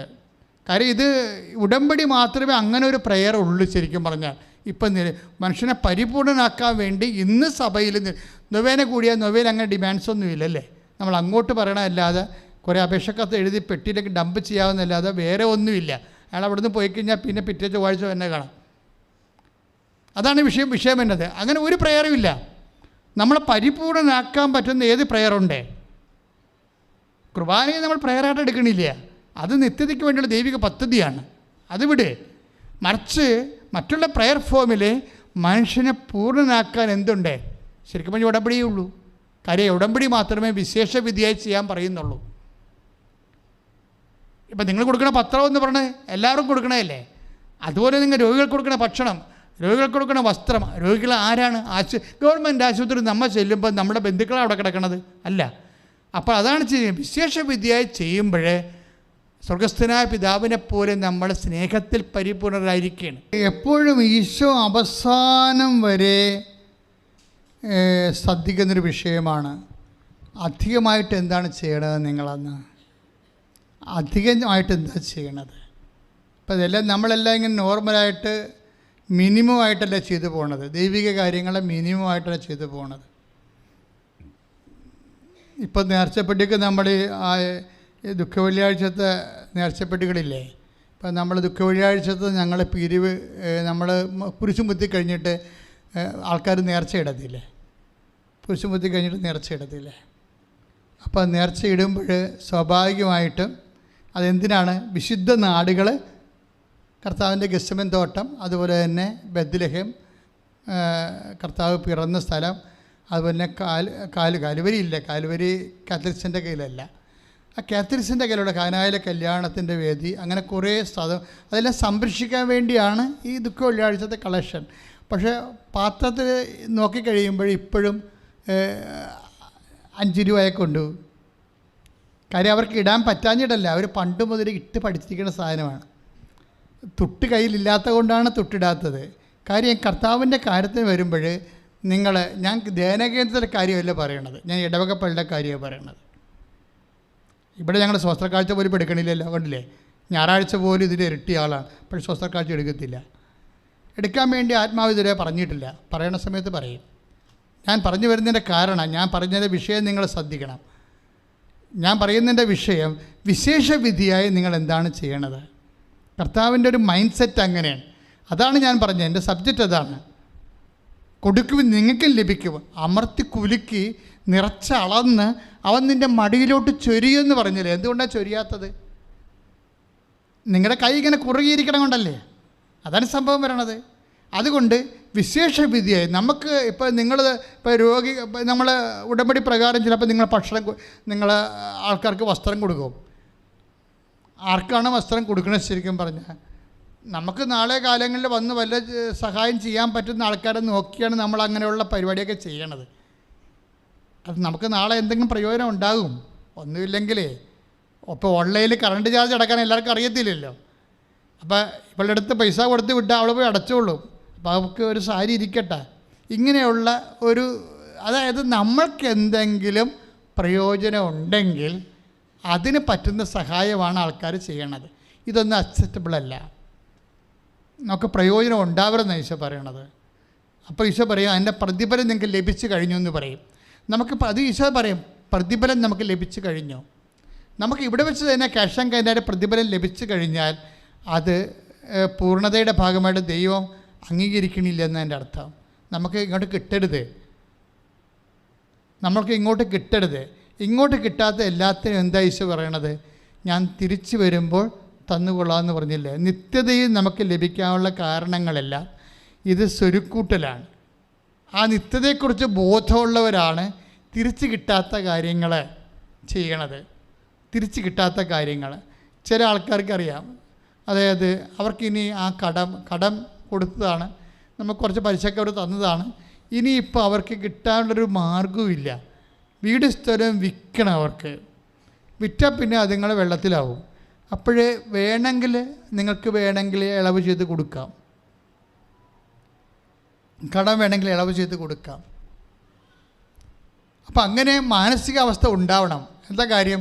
അത് അവർ നമുക്ക് തിരിച്ചു തരണം നിർബന്ധമില്ല, പക്ഷെ ദൈവം നമുക്ക് തിരിച്ചു തരും. വിശുദ്ധ ലൂക്കാസ് വിശേഷം 10-ാം അധ്യായത്തിലെ ഈ നല്ല സമരിയക്കാരൻ്റെ കഥ പറയത്തില്ലേ? നല്ല സമരിയക്കാരൻ്റെ കഥ പറയുമ്പോൾ ആ ഉപമ പറയുമ്പോൾ അയാളെ സത്തത്തിൽ കൊണ്ടുപോയി പരിചരിക്കുന്നുണ്ട്, നല്ല സമരിയക്കാരൻ ആ മുറിവേറ്റ മനുഷ്യനെ. എന്നിട്ട് പറയുന്നൊരു വാക്കുണ്ട്. എന്താ പറയണത്? ഇവൻ്റെ കാര്യത്തിൽ അടുത്ത ദിവസം 10:35 വിശുദ്ധ ലൂക്കാസ് വിശേഷം, അടുത്ത ദിവസം അവൻ സത്തന സൂക്ഷിപ്പുകാരൻ്റെ കയ്യിൽ 2 ദനാറ കൊടുത്തിട്ട് പറഞ്ഞു, ഇവൻ്റെ കാര്യത്തിൽ ശ്രദ്ധ വേണം, ഇവൻ്റെ കാര്യം നോക്കിക്കൊള്ളണം. കൂടുതലായി എന്തെങ്കിലും ചിലവാകുന്നെങ്കിൽ ഞാൻ തിരിച്ചു വരുമ്പോൾ തന്നുകൊള്ളാം. ഉടമ്പടി അതാണ് ചെയ്യണത്. നമ്മൾ ഉടമ്പടിയിൽ എന്താണ് ചെയ്യണത്? അവൻ്റെ കാര്യത്തിൽ നമ്മളൊരു ശ്രദ്ധ, അവനായാലും അവളായാലും. മുറിവേറ്റവനും കിടന്നു പോയവനും സാമ്പത്തികമായി തകർന്നു പോയവനും കടങ്ങേറി മുടിഞ്ഞവനും രോഗം വന്ന് അങ്കലാപ്പിലായി പോയവനും അവൻ്റെ കാര്യത്തിൽ ഒരു ശ്രദ്ധ വേണം. അതാണ് ഉടമ്പടി ചെയ്യണത്. അവൻ പറയുന്ന പോലെയാണ് നമ്മൾ ചെയ്യണത്. എന്താ പറയണത്? അവൻ്റെ കാര്യം നോക്കിക്കൊള്ളണം. കൂടുതലായി എന്തെങ്കിലും ചിലവായാൽ ഞാൻ തിരിച്ചു വരുമ്പോൾ തന്നുകൊള്ളാം. ഞാനെന്ന് പറയുന്നത് ആരാണ് അതിൻ്റെ അകത്ത്? ഈ 10:35 ഞാൻ ആരാണ്? ക്രിസ്തുവാണ്. ക്രിസ്തു എങ്ങോട്ട് പോവുകയാണ്? അവൻ ജെറുസലേമിലേക്ക് പോവുകയാണ്. നമ്മൾ ഇത് ഈ യാത്ര അവൻ്റെ യാത്രാമധ്യേ പറയണ കാര്യമാണ്. അവൻ എപ്പോഴാണ് ഈ RSC ബൈബിളില്ലേ, നല്ല രസമാണ്. ഞാൻ അത് ഇംഗ്ലീഷ് ബൈബിൾ അതാണ് ഞാൻ ഫോളോ ചെയ്യണത്. അപ്പം അതിനകത്ത് വന്നിരിക്കണത്, Jesus set his face to go to Jerusalem. എന്ന് വെച്ച് കഴിഞ്ഞാൽ അവൻ ജെറുസലേമിലേക്ക് തിരിഞ്ഞു എന്ന്. ജെറുസലേമിലേക്ക് തിരിഞ്ഞു. 9:52 വചനമാണ്. ലുക്ക 9:50. POC പറഞ്ഞിരിക്കുന്നത് അവൻ ജെറുസലേമിലേക്ക് പോകാൻ ഉറച്ചു എന്നാണ്. പക്ഷേ ഇംഗ്ലീഷ് ബൈബിൾ പറയണത് സെറ്റ് ഹിസ് ഫേസ് എന്നാണ്. അത് അടിപൊളിയാണ്, ഭാവാത്മകമാണ്. ഈ സാങ്കേതിക തർജ്ജമക്കാരുണ്ടാകുന്ന പ്രശ്നങ്ങൾ നിസ്സാരമല്ല. ദൈവത്തിൻ്റെ മനസ്സ് പോകും. ഇപ്പം ജീസസ് സെറ്റ് ഹിസ് ഫേസ്, അവൻ ജെറുസലേമിലേക്ക് തിരിഞ്ഞു എന്ന് വെച്ചാൽ അവൻ പിതാവിൻ്റെ അടുത്തേക്ക് തിരിഞ്ഞു എന്നതിൻ്റെ അർത്ഥം. ജെറുസലേം എന്താണെന്ന് നമുക്കറിയാം, പിതാവിൻ്റെ സന്നിധാനമാണ്, എൻ്റെ പിതാവിൻ്റെ ആലയമെന്നാണ് പറയണത്. അവൻ പിതാവിലേക്ക് തിരിഞ്ഞു. 9 തിരിഞ്ഞതാണ്. അതായത് ലൂക്ക 9:51-52 അവനെങ്കിലും തിരിയണത്. Set his face towards Jerusalem എന്ന് വെച്ചാൽ പിതാവിൻ്റെ നേരെ അവൻ തിരിഞ്ഞു എന്ന് അവൻ പറയണം, ഞാൻ ഇനി തിരിച്ചു വരും. 2ാമത്തെ വരവാണ് അവൻ്റെ ഉദ്ദേശിക്കുന്നത്. അപ്പോൾ എന്തെങ്കിലും കൂടെ ചിലവായി ആ വഴിയിലാണ് അവൻ. എന്തെങ്കിലും ചിലവായെങ്കിൽ എൻ്റെ 2ാമത്തെ വരവിൽ ഞാൻ തന്നു വീട്ടിക്കൊള്ളാവുന്നു. അതാണ് ഈശോ പറയുന്നത്. അതായത് നിത്യതയിലെ, അതായത് നമ്മൾക്കിവിടെ എന്തെങ്കിലും നഷ്ടപ്പെട്ട് നമ്മൾ ഇപ്പം ചിലർ പറഞ്ഞില്ലേ, അച്ഛാ ഞാൻ ചെയ്യേണ്ടതല്ല, ഇത് അനുജൻ ചെയ്യേണ്ടതാണ്. അപ്പൻ്റെ ഓഹരിയെല്ലാം എണ്ണിപ്പറഞ്ഞ് മേടിച്ചിരിക്കുന്ന അനുജനും അനിയത്തിയും കൂടിയാണ്. എന്ത് ബഹളമായിരുന്നു ഇവിടെ. അവളൊക്കെ ഇപ്പോൾ അവിടെ പോയി ഫ്ലാറ്റ് വിട്ട് താമസിക്കുകയാണ്. അപ്പൻ്റെ ഓഹരിയും മേടിച്ചുകൊണ്ട് പോയി. ഇപ്പോൾ അപ്പനെ നോക്കണത് ആരാണ്? ഞാനാണ്. അപ്പം നീ പെയ്തും പിറക്കും മോന്തം കയറ്റി ആണ് അപ്പനെ നോക്കണത്. അങ്ങനല്ല, നീ അപ്പനെ ഭംഗിയായിട്ട് നോക്കാൻ ഈശോ പറഞ്ഞിരിക്കുകയാണ്. എന്തെങ്കിലും കൂടുതൽ ചിലവായാൽ ഞാൻ തിരിച്ചു വരുമ്പോൾ തന്നുകൊള്ളാവുന്ന. ആര്? ഈശോ തിരിച്ചു വരുമ്പോഴേ. ഉടമ്പടി നിങ്ങളെ പൂർണ്ണനാക്കുന്നത് അങ്ങനെയാണ്. ചില സമയത്ത് നമ്മൾ സഹായിച്ചവർ ആയിരിക്കത്തില്ല നമ്മളെ സഹായിക്കുന്നത്. നമ്മൾ സഹായിക്കുന്നത് മുഴുവനും ചിലപ്പോൾ നമ്മളെ സഹായിച്ചവരായിരിക്കത്തില്ല. ചില അപ്പോൾ മുതിർന്നവർക്ക് വീട്ടിലുള്ള മുതിർന്നവർക്ക് സമയത്ത് പ്രഷറിൻ്റെ മരുന്നൊന്നും കൊടുക്കത്തില്ലല്ലോ. അവർക്ക് ചിലപ്പോൾ ഓർമ്മയില്ലാതിരിക്കും, മരുന്നെടുത്ത് കഴിക്കാൻ ചിലപ്പോൾ ഓർമ്മ ഉണ്ടാകത്തില്ല. പക്ഷേ ഇവർക്ക് വീട്ടിൽ നിൽക്കുന്നവർക്ക് ഓർമ്മ ഉള്ളത് മരുന്നെടുത്ത് കൊടുക്കും, അവർ ബോധപൂർവം കൊടുക്കത്തില്ല. എന്നുവെച്ചാൽ പ്രഷർ കയറി ചാകട്ട, എത്രയും വേഗം കൊണ്ട് അടക്കിയ സമാധാനമാകുമല്ല, ആ കട്ടിൽ ഒഴിയുമല്ല എന്നായിരിക്കും അവരുടെ മനസ്സിലിരിക്കുന്നത്. ഇയാൾ ഉടമ്പടി എടുത്താൽ എങ്ങനെ ഇരിക്കും? അതാണ് വിഷയം. അതായത് ഈ വീട്ടിൽ തന്നെയാണ് ഈ പ്രഷറിൻ്റെ മരുന്ന് മുതിർന്നവർക്ക് താമസിച്ച് പോകുമ്പോൾ അവിടെ ഉള്ളിലിപ്പോൾ എന്താണെന്ന് വെച്ച് കഴിഞ്ഞാൽ പ്രഷർ ചെയ്ത് ചാകണേ അത്രയും കുറച്ച് ഞാൻ നോക്കിയാൽ മതിയല്ല. ഇപ്പം അനിയത്തിയും അനിയനൊക്കെ ഇടുന്നല്ല ഇങ്ങനെയൊക്കെ വലിയ ആൾ. ഞാൻ കെട്ടി വന്ന കാലത്ത് എൻ്റെ മോന്തക്ക് പോലും നോക്കി എന്നെ പിടിക്കത്തില്ല, ഇനി ഭക്ഷണം കിടക്കണ പോലും പിടിക്കത്തില്ല. അവരെ പൊക്കിക്കൊണ്ട് അടക്കിയിരുന്നു. ഇപ്പം അവരിട്ടും പോയില്ലേ. ഇപ്പം എല്ലാം ഞാൻ തന്നെ നോക്കണ്ടേ എന്ന് വെച്ചാൽ നമ്മൾ ഈ ഉടമ്പടി എടുത്തെങ്കിൽ ഈ മോന്തം കയറ്റി ചാകണ വരെ പ്രഷറിൻ്റെയും ഷുഗറിൻ്റെ മരുന്നൊന്നും കൊടുക്കാതെ ഇവരെ കൊല്ലാതെ ഇങ്ങനെ കൊല്ലും. അതായത് ഡീസൻ്റായിട്ട് നിങ്ങളൊരു കുടുംബങ്ങളിൽ നടക്കുന്ന കൊലപാതകങ്ങൾ. ഒരിക്കൽ ഞാൻ വീട്ടിൽ ചെന്നപ്പോൾ ഈശോ എന്നോട് പറഞ്ഞത് വെഞ്ചരിക്കഴിഞ്ഞ പറഞ്ഞതാണ്, 2 കൊലപാതകം നടന്ന വീടാണെന്ന് പറഞ്ഞു. അപ്പം ഞാൻ ചോദിച്ചു, ഇവിടെ വല്ല കൊലപാതകവും നടന്നിട്ടുണ്ടെന്ന് ചോദിച്ചു. അയ്യോ അച്ഛാ എന്ത് ഇങ്ങനെയൊക്കെ പറയണേ എന്ന്. സോറി, ഞാൻ തിരിച്ചെടുത്തിരിക്കണമെന്ന്. പ്രാർത്ഥിക്കുമ്പോൾ എന്താ സംഭവിച്ചു കഴിഞ്ഞാൽ സമയത്ത് മരുന്ന് കൊടുക്കാതെ തന്ത്രപൂർവ്വം കൊന്നിരിക്കുകയാണ്. അത് കൊലപാതകമായിട്ടാണ് എടുത്തിരിക്കുന്നത് ഈശോ. പണിയല്ലേ? നിങ്ങൾ ഉടമ്പടി ചെയ്തിട്ട് ചില ആൾക്കാർ ഗതി പിടിക്കാത്തതിൻ്റെ കാരണം കയ്യിരിപ്പ് കൊണ്ടാണ്. നമ്മൾക്ക് ഗുണമില്ലാത്ത, നമുക്ക് സഹായം തരാത്ത, നമുക്ക് ഭാവിയിൽ ഒരു പ്രയോജനമില്ലാത്ത വിഷയങ്ങൾ ദൈവത്തിന് വേണ്ടി നിത്യതയ്ക്ക് വേണ്ടി ചെയ്യാനുള്ള മാനസികാവസ്ഥ നീ ഉടമ്പടിയിലൂടെ ആർജിച്ചെടുക്കണം. ഉടമ്പടി അതിനു വേണ്ടി നിനക്ക് അവസരങ്ങൾ നൽകുന്നുണ്ട്. ഉടമ്പടി നിനക്ക് പൂർണ്ണയാകാനുള്ള ഒരു ദൈവത്തിൻ്റെ അവസരമാണ് ഉടമ്പടി. കൈ അടിച്ച് കർത്താവിനെ സ്തുതിക്കട്ടെ. നമ്മുടെ പാപക്ഷമ ഇല്ലേ? ഇപ്പം നിങ്ങളോട് ഞാൻ പറഞ്ഞപ്പോൾ നിങ്ങൾക്ക് ചില ആൾക്കാർക്ക് അത് മനസ്സിലായിട്ടുണ്ട്. എൻ്റെ കയ്യിൽ നിന്ന് ഇതുപോലെ അബദ്ധം വന്നിട്ടുണ്ടല്ലോ കർത്താവേ എന്നായിരിക്കും നിങ്ങൾ ചിന്തിക്കുന്നത്. ഞാനും അറിയാതെയാണല്ലോ ഇങ്ങനെയൊക്കെ മരുന്ന് താമസിച്ച് കൊടുത്തും ഭക്ഷണം താമസിച്ച് കൊടുത്തൊക്കെയുള്ള പല മരണങ്ങളും എൻ്റെ വീട്ടിൽ നടന്നത്. എനിക്ക് പോയി ശുശ്രൂഷിക്കാൻ പറ്റുമായിരുന്നു, പക്ഷേ ഞാൻ മനഃപൂർവ്വം പറ്റുന്നതെന്ന് വേണ്ടെന്ന് വെച്ചു. ഞാൻ ആശുപത്രി പോയില്ല. ഇങ്ങനെയൊക്കെ നിങ്ങൾക്ക് കുറ്റബോധങ്ങളൊന്നും ഉണ്ടാകേണ്ട കാര്യമില്ല. പക്ഷേ അതിനൊക്കെല്ലാം പരിഹാരമുണ്ട്. കാര്യം ഇനിയുള്ള സമയത്ത് എക്സ്ട്രാ ആയിട്ട് ചെയ്താൽ മതി, പാപക്ഷമ ലഭിക്കും. നിങ്ങളുടെ പഴയകാല പാപങ്ങളില്ലേ ഇതുപോലെ നിങ്ങൾ അവഗണിച്ച് കളഞ്ഞതിൻ്റെ പേരിലും ഉണ്ടായിട്ടുള്ള പാപങ്ങളുണ്ട്. നിങ്ങൾ കുറ്റബോധമൊന്നും ഉണ്ടാകണ്ട, എക്സ്ട്രാ ചെയ്താൽ മതി, പാപക്ഷമ ലഭിക്കും. ഉടമ്പടിയുടെ ഒരു ഗുണം അതാണ്, പാപക്ഷമ അങ്ങനെ വരുന്നത്. അതുകൊണ്ടാണ് ഈ ശെമയോൻ്റെ വിരുന്നുശാലയിൽ ശെമയോൻ്റെ അതായത് നമ്മുടെ ലൂക്കാസ് വിശേഷമില്ലേ 7:47, അതായത് ശെമയോൻ്റെ വീട്ടിൽ ഈശോ വിരുന്നിന് വരുന്ന സമയത്ത് പാപിനിയായ സ്ത്രീ വരുന്നില്ലേ അല്ലേ? അവരെന്നാ ചെയ്യണത്? 300 ദിനാരയ്ക്കുള്ള നാർദൻ സുഗന്ധതൈലം കൊണ്ട് കർത്താവിൻ്റെ ശിരസും പാദവും പൂശിച്ചിട്ടുണ്ട്. അപ്പോൾ ജൂഡാസ് പറയും, വൈ ദിസ് വേസ്റ്റ്? എന്താണ് ഈ വേസ്റ്റ്? എന്തിനാ ഇങ്ങനെ വേസ്റ്റ് ചെയ്യണം? പാവത്തങ്ങൾ കൊടുക്കാൻ പറ്റണില്ലേ? ഇത് വിറ്റെന്നൊക്കെ ചോദിക്കുമ്പോൾ കർത്താവ് പറയുന്നുണ്ട്, എന്താ ഒരു വാക്കുണ്ട്, എന്താ പറയണത്? 7:40, അതിനാൽ ഞാൻ നിന്നോട് പറയുന്നു, ഇവളുടെ നിരവധിയായ പാപങ്ങൾ ക്ഷമിക്കപ്പെട്ടിരിക്കുന്നു. എന്താ കാരണം? എന്തെന്നാൽ അവൾ അധികം സ്നേഹിച്ചു. Praise the Lord. അതായത് അധികം ദൈവത്തെ സ്നേഹിക്കുന്ന അനുസരിച്ച് കൊണ്ട് അധികം നമ്മളോട് ദൈവം ക്ഷമിക്കും. അതാണ് അധികം. ഈ അധികം എക്സ്ട്രായി വീണ്ടും കയറി വരികയാണ്. ഉടമ്പടി നിങ്ങളെക്കൊണ്ട് എക്സ്ട്രായാണ് എല്ലാം ചെയ്യിക്കണത്.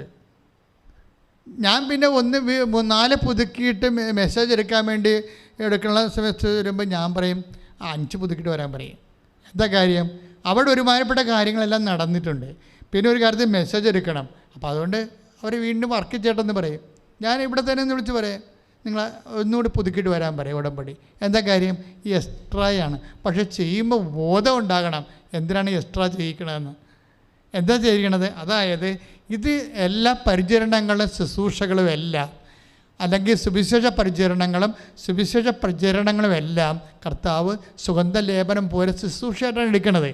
അതുകൊണ്ടാണ് പറയണത്, 7:47, അതിനാൽ ഞാൻ നിന്നോട് പറയുന്നു, ഇവളുടെ നിരവധിയായ പാപങ്ങൾ ക്ഷമിക്കപ്പെട്ടിരിക്കുന്നു. കാരണം എന്തെന്നാൽ ഇവൾ അധികം സ്നേഹിച്ചു. അപ്പോൾ അധികം കർത്താവിൻ്റെ ശുശ്രൂഷയിലൂടെ നമ്മൾ എന്തെങ്കിലും ഇപ്പോൾ ഒരു പത്രം നിങ്ങൾ കൊടുക്കുന്നു, അല്ലെങ്കിൽ രോഗിക്ക് ഒരു വസ്ത്രം കൊടുക്കുന്നു, അല്ലെങ്കിൽ ഭക്ഷണം കൊണ്ട് കൊടുക്കുമ്പോൾ നിങ്ങൾ മനസ്സിൽ പറയണം, കർത്താവിനെ ഞാൻ സ്നേഹിക്കണമെന്ന് പറയണം. കർത്താവിനെ സ്നേഹിക്കുന്നതിൻ്റെ ഭാഗമായിട്ടാണ് നിങ്ങൾ ചെയ്യണത്. ആ വ്യക്തിയുമായിട്ടല്ല നമുക്ക് ബന്ധം, ഈശോയുമായിട്ടാണ് ബന്ധം. അങ്ങനെ അധികം സ്നേഹിച്ചാൽ എന്ത് പറ്റും? അധികം ക്ഷമിക്കും. അപ്പോൾ നമ്മളെ സംബന്ധിച്ചിടത്തോളം പഴയ കാലങ്ങളിൽ എന്തെങ്കിലും ഒരു കുറ്റബോധം ഉണ്ടാകണ പാപങ്ങൾ വന്നു പോയിട്ടുണ്ടെങ്കിലേ നിങ്ങളത് ഇരട്ടി ചെയ്താൽ മതി, അതിരട്ടി കർത്താവിൻ്റെ നാമത്തിൽ ശുശ്രൂഷ ചെയ്താൽ മതി. ഇതിങ്ങനെയാണ് നമ്മൾ പൂർണ്ണതയിലേക്ക് വരണത്. കാരണം ഈ അധികം എന്നുള്ളത് ഒരു പ്രശ്നമാണ്. കാര്യം ഞാനൊരു ഇടവക വികാരിയാണ് അല്ലേ. എത്ര വർഷമായി ഇടവകയാണ്, കൊറോണ വരെ ഇരുന്നിട്ടുണ്ട്. കൊറോണ ഇരിക്കുമ്പോഴും ഇടവക ഇരിക്കുമ്പോഴും ഈ ജോലി ഞാൻ ചെയ്തുകൊണ്ടിരിക്കും, എക്സ്ട്രാ ആയിട്ട് ചെയ്തുകൊണ്ടിരിക്കും. എനിക്ക് വേണമെങ്കിൽ സുന്ദരമായ രീതിയിൽ പള്ളി കിടന്ന് ഉറങ്ങാം, ഒരു പ്രശ്നവുമില്ല. ഇന്നലെ ഈസ്റ്ററിനാണെങ്കിൽ പോലും ഇവിടെ ആരും ഇല്ലായിരുന്നു. എൻ്റെ ജോലി ഞാൻ ഭംഗി രാത്രി 9 മണി വരെ ചെയ്തിട്ട് രാവിലെ എഴുന്നേറ്റ് 4 മണിക്ക് എഴുന്നേറ്റ് വിശുദ്ധ ഗ്രന്ഥം വായിക്കുകയും കാരണം നമസ്കാരം നടത്തുകയും വിശുദ്ധ ഗ്രന്ഥം ധ്യാനിക്കുകയും ചെയ്ത് 6:30 മണി വരെ ചെയ്ത് എക്സ്ട്രായാണ് ഇതെല്ലാം ചെയ്യണത്. ഇത് എക്സ്ട്രാ എന്താ ഇങ്ങനെ ഓരോ കാര്യത്തിനും നമ്മൾ എക്സ്ട്രാ ചെയ്യുന്ന അനുസരിച്ച് കർത്താവ് ഒരു ചോദ്യമേ ഉള്ളൂ, എക്സ്ട്രാ പറയാം. നമ്മളുടെ ഫയൽ കാണിക്കാൻ പറയുമ്പോൾ ഈശോ പറയാം എക്സ്ട്രാ കാണിക്കാൻ പറയും. സാധാരണ ഫയൽ ഈശോയ്ക്ക് ആവശ്യമില്ല. അതൊരു സംഭവമാണ്. സാധാരണ ഫയലിൻ്റെ ആവശ്യമില്ല. ഈശോ പറയും എക്സ്ട്രാ എടുക്കാൻ പറഞ്ഞ്, സ്പെഷ്യൽ ഫയൽ എടുക്കാൻ പറയും. സ്പെഷ്യൽ ഫയൽ ഒന്നുമില്ല, 0 എല്ലാത്തിൻ്റെയും സ്പെഷ്യൽ ഫയൽ 0. ഇവിടെയാണ് ഈ പ്രശ്നം വരുന്നത്. എന്തുകൊണ്ടാണ് ദൈവം നിങ്ങൾക്ക് അനുഭവവേദ്യമാകാത്തതിൻ്റെ കാരണം എന്താണ്? നിങ്ങൾ എക്സ്ട്രാ കൈവിട്ട് കളിക്കത്തില്ല. ശമയന് താക്കോൽ കൊടുക്കാൻ പീറ്ററിന് താക്കോൽ കൊടുക്കാൻ നേരത്തെ 21:15 പീറ്ററിന് താക്കോൽ കൊടുക്കാൻ നേരത്തെ വേറെ താക്കോൽ യോഹന്നാന് കിട്ടേണ്ടതായിരുന്നു. യോഹന്നാന് താക്കോൽ കിട്ടാഞ്ഞ കാരണം എക്സ്ട്രാ ഇല്ലാഞ്ഞ കൊണ്ട് ഈ താക്കോൽ ഒടുക്കത്തത്താഴത്തിൻ്റെ ഒടുക്കത്തത്താഴത്തിൻ്റെ സമയത്ത് ഈശോയുടെ നെഞ്ചത്ത് കിടക്കണ ആരാണ്? യോഹന്നാനാണ്. ഈശോ താക്കോൽ കൊടുക്കുമ്പോൾ ആർക്ക് കിട്ടേണ്ടതാണ്? യവന് കിട്ടേണ്ടതാണ്. കാര്യം അവന് നല്ല ഇൻവെസ്റ്റ്. എൻ്റെ വീട്ടിൽ നിന്ന് കുറേ പണം വീടും സ്ഥലമൊക്കെ വിറ്റിട്ട് സലോമി കൊണ്ടുവന്ന് കർത്താവിനാണ് കൊടുത്തത്. യോഹന്നാൻ്റെ അമ്മേ സലോമി. അങ്ങനെ അതല്ല പ്രശ്നം, അതിനേക്കാൾ വലിയ പ്രശ്നമുണ്ട്. നമ്മൾ ഈ ഭൗതികമായി എന്തെങ്കിലും കൊടുക്കുന്നതിനേക്കാൾ വലുതാണ് കർത്താവിന് വേണ്ടി ജീവിക്കുന്നതും ഉള്ളിൻ്റെ ഉള്ളിൽ കർത്താവിനെ സ്നേഹിക്കുന്നതും. അതായത് യോഹന്നാൻ 21:15 അവരുടെ പ്രാതൽ കഴിഞ്ഞപ്പോൾ യേശു ശെമയോൻ പത്രോസിനോട് ചോദിച്ചു, യോഹന്നാൻ്റെ പുത്രനായ ശെമയോനെ, നീ ഇവരെക്കാൾ അധികമായി എന്നെ സ്നേഹിക്കുന്നുവോ? സ്പെഷ്യൽ ഫയൽ, അതാണ് സാധനം. ഇങ്ങനെ അധികം കയറി വരികയാണ്. ഇവരെക്കാൾ അധികമായി. യോഹന്നാൻ ഈശോയുടെ റിലേറ്റീവാണ്, നമുക്കറിയാമല്ലോ. ആ റിലേഷൻ ഇവിടെ വില പോകത്തില്ല. യോഹന്നാൻ യോഹന്നാൻ അതുപോലെ മറ്റേ യാക്കോബ് യൂദാ തദേവൂസൊക്കെ ഈശോയുടെ റിലേറ്റീവ്സാണ്. ആ റിലേറ്റീവ്സായിട്ടൊരു കഥയൊന്നുമില്ല. അങ്ങനെയുള്ള എന്തെങ്കിലും ബന്ധങ്ങൾക്കൊന്നും ഒരു പ്രസക്തിയുമില്ല. എക്സ്ട്രായ്ക്കാണ് പ്രസക്തി. എക്സ്ട്രാ നിങ്ങൾ എന്താണ് ചെയ്യണത്? അതാണ് ചോദിക്കുന്നത്. നീ ഇവരെക്കാൾ അധികമായി എന്നെ സ്നേഹിക്കുന്നുവോ? ഇത് തന്നെയാണ് ആ പാപിനിയായ സ്ത്രീയോടും പറഞ്ഞത്. അവൾ അധികം സ്നേഹിച്ചു, അധികം ക്ഷമിച്ചു. ഇത് തന്നെയാണ് ആദ്യ സമയത്ത് നമ്മൾ കണ്ടത്. എക്സ്ട്രാ നിങ്ങൾ ഉടമ്പടി ഇങ്ങനെ അധികമായി ദൈവത്തെ സ്നേഹിക്കാനും പരിചരിക്കാനും സുവിശേഷം പ്രചരിപ്പിക്കാനുമുള്ള അവസരങ്ങളെ നിങ്ങൾ വിവേചിച്ച് മനസ്സിലാക്കിയിട്ട് സന്തോഷത്തോടെ ചെയ്യണം. അതിനിതിൻ്റെ സന്തോഷത്തോടെ ഒരു സംഭവം ചെയ്യണമെങ്കിൽ അതിൻ്റെ സാങ്കേതികമല്ല വേണ്ടത്, അഭിഷേകമാണ് വേണ്ടത്. അഭിഷേകം കിട്ടിയാൽ മാത്രമാണ് നമുക്ക് സന്തോഷത്തോടെ ചെയ്യാൻ പറ്റണത്. അല്ലെങ്കിൽ ചെയ്യും, നമ്മൾ ക്രിയ ഒപ്പിച്ച് കണക്കൊപ്പിച്ചൊക്കെ ചെയ്യും. അതല്ല, ഇത് എക്സ്ട്രാ എന്ന് പറയുന്നത് നമ്മൾ അഭിഷേകത്തോടെ ചെയ്യേണ്ടതാണ്. പ്രാർത്ഥിക്കുക. കർത്താവായ ദൈവമേ, എല്ലാവരേക്കാൾ ഉപരിയായി അങ്ങയെ സ്നേഹിക്കാനും പ്രേക്ഷിതനാകാനും പ്രേക്ഷിതയാകാനും ഉടമ്പടിയിലൂടെ അധികമായി അങ്ങയെ ശുശ്രൂഷിക്കുവാനും അതുവഴി പാപക്ഷമ ലഭിക്കുവാനും കർത്താവേ എനിക്ക് അഭിഷേകം നൽകണമേ. അങ്ങയെ ശുശ്രൂഷിക്കുക വഴി പാപക്ഷമയം നിത്യതയും സർവോപരി മത്തായിയുടെ സുവിശേഷം 5:47 അനുസരിച്ചുകൊണ്ട് പൂർണ്ണത പ്രാപിക്കുവാനും ഉടമ്പടി എടുത്തിരിക്കുന്ന എന്നെ ദൈവസ്നേഹത്തോടെ പത്രോസിനെ പോലെ അങ്ങയെ അധികം സ്നേഹിച്ച അത് അനുവർത്തിക്കുവാൻ അഭിഷേകം ചെയ്യണമേ. ശ്രദ്ധിക്കട്ടെ.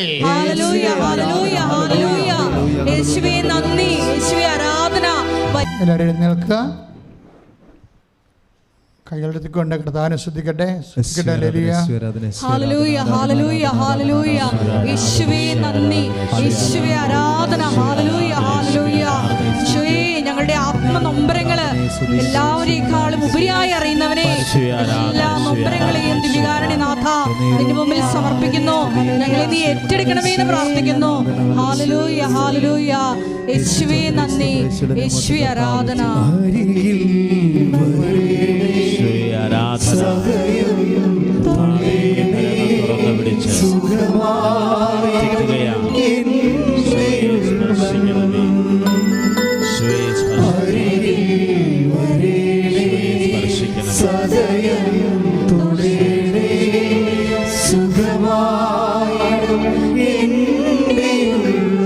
കരിഞ്ഞുപോയ ഒരു സ്ഥലം കർത്താവ് കാണിക്കുന്നുണ്ട്. കരിഞ്ഞെന്ന് പറഞ്ഞു കഴിഞ്ഞാൽ ശരീരം കരിഞ്ഞിരിക്കണേ. എങ്ങനെയാണ് കരിയണമെന്ന് അച്ഛൻ അറിയത്തില്ല. ശരീരം ഇങ്ങനെ കരിഞ്ഞിരിക്കുന്നു. കരിഞ്ഞ് വരുമ്പോൾ പോലെ, അതായത് ഇപ്പം ചിലപ്പോൾ കീമോ എടുത്ത് കരിഞ്ഞു പോയതായിരിക്കാം, അല്ലെങ്കിൽ വേറെ ഏതെങ്കിലും വിധത്തിൽ മെഡിക്കേഷനിലൂടെ കരിഞ്ഞു പോയതാണ് ഈ കാണിക്കുന്നത്.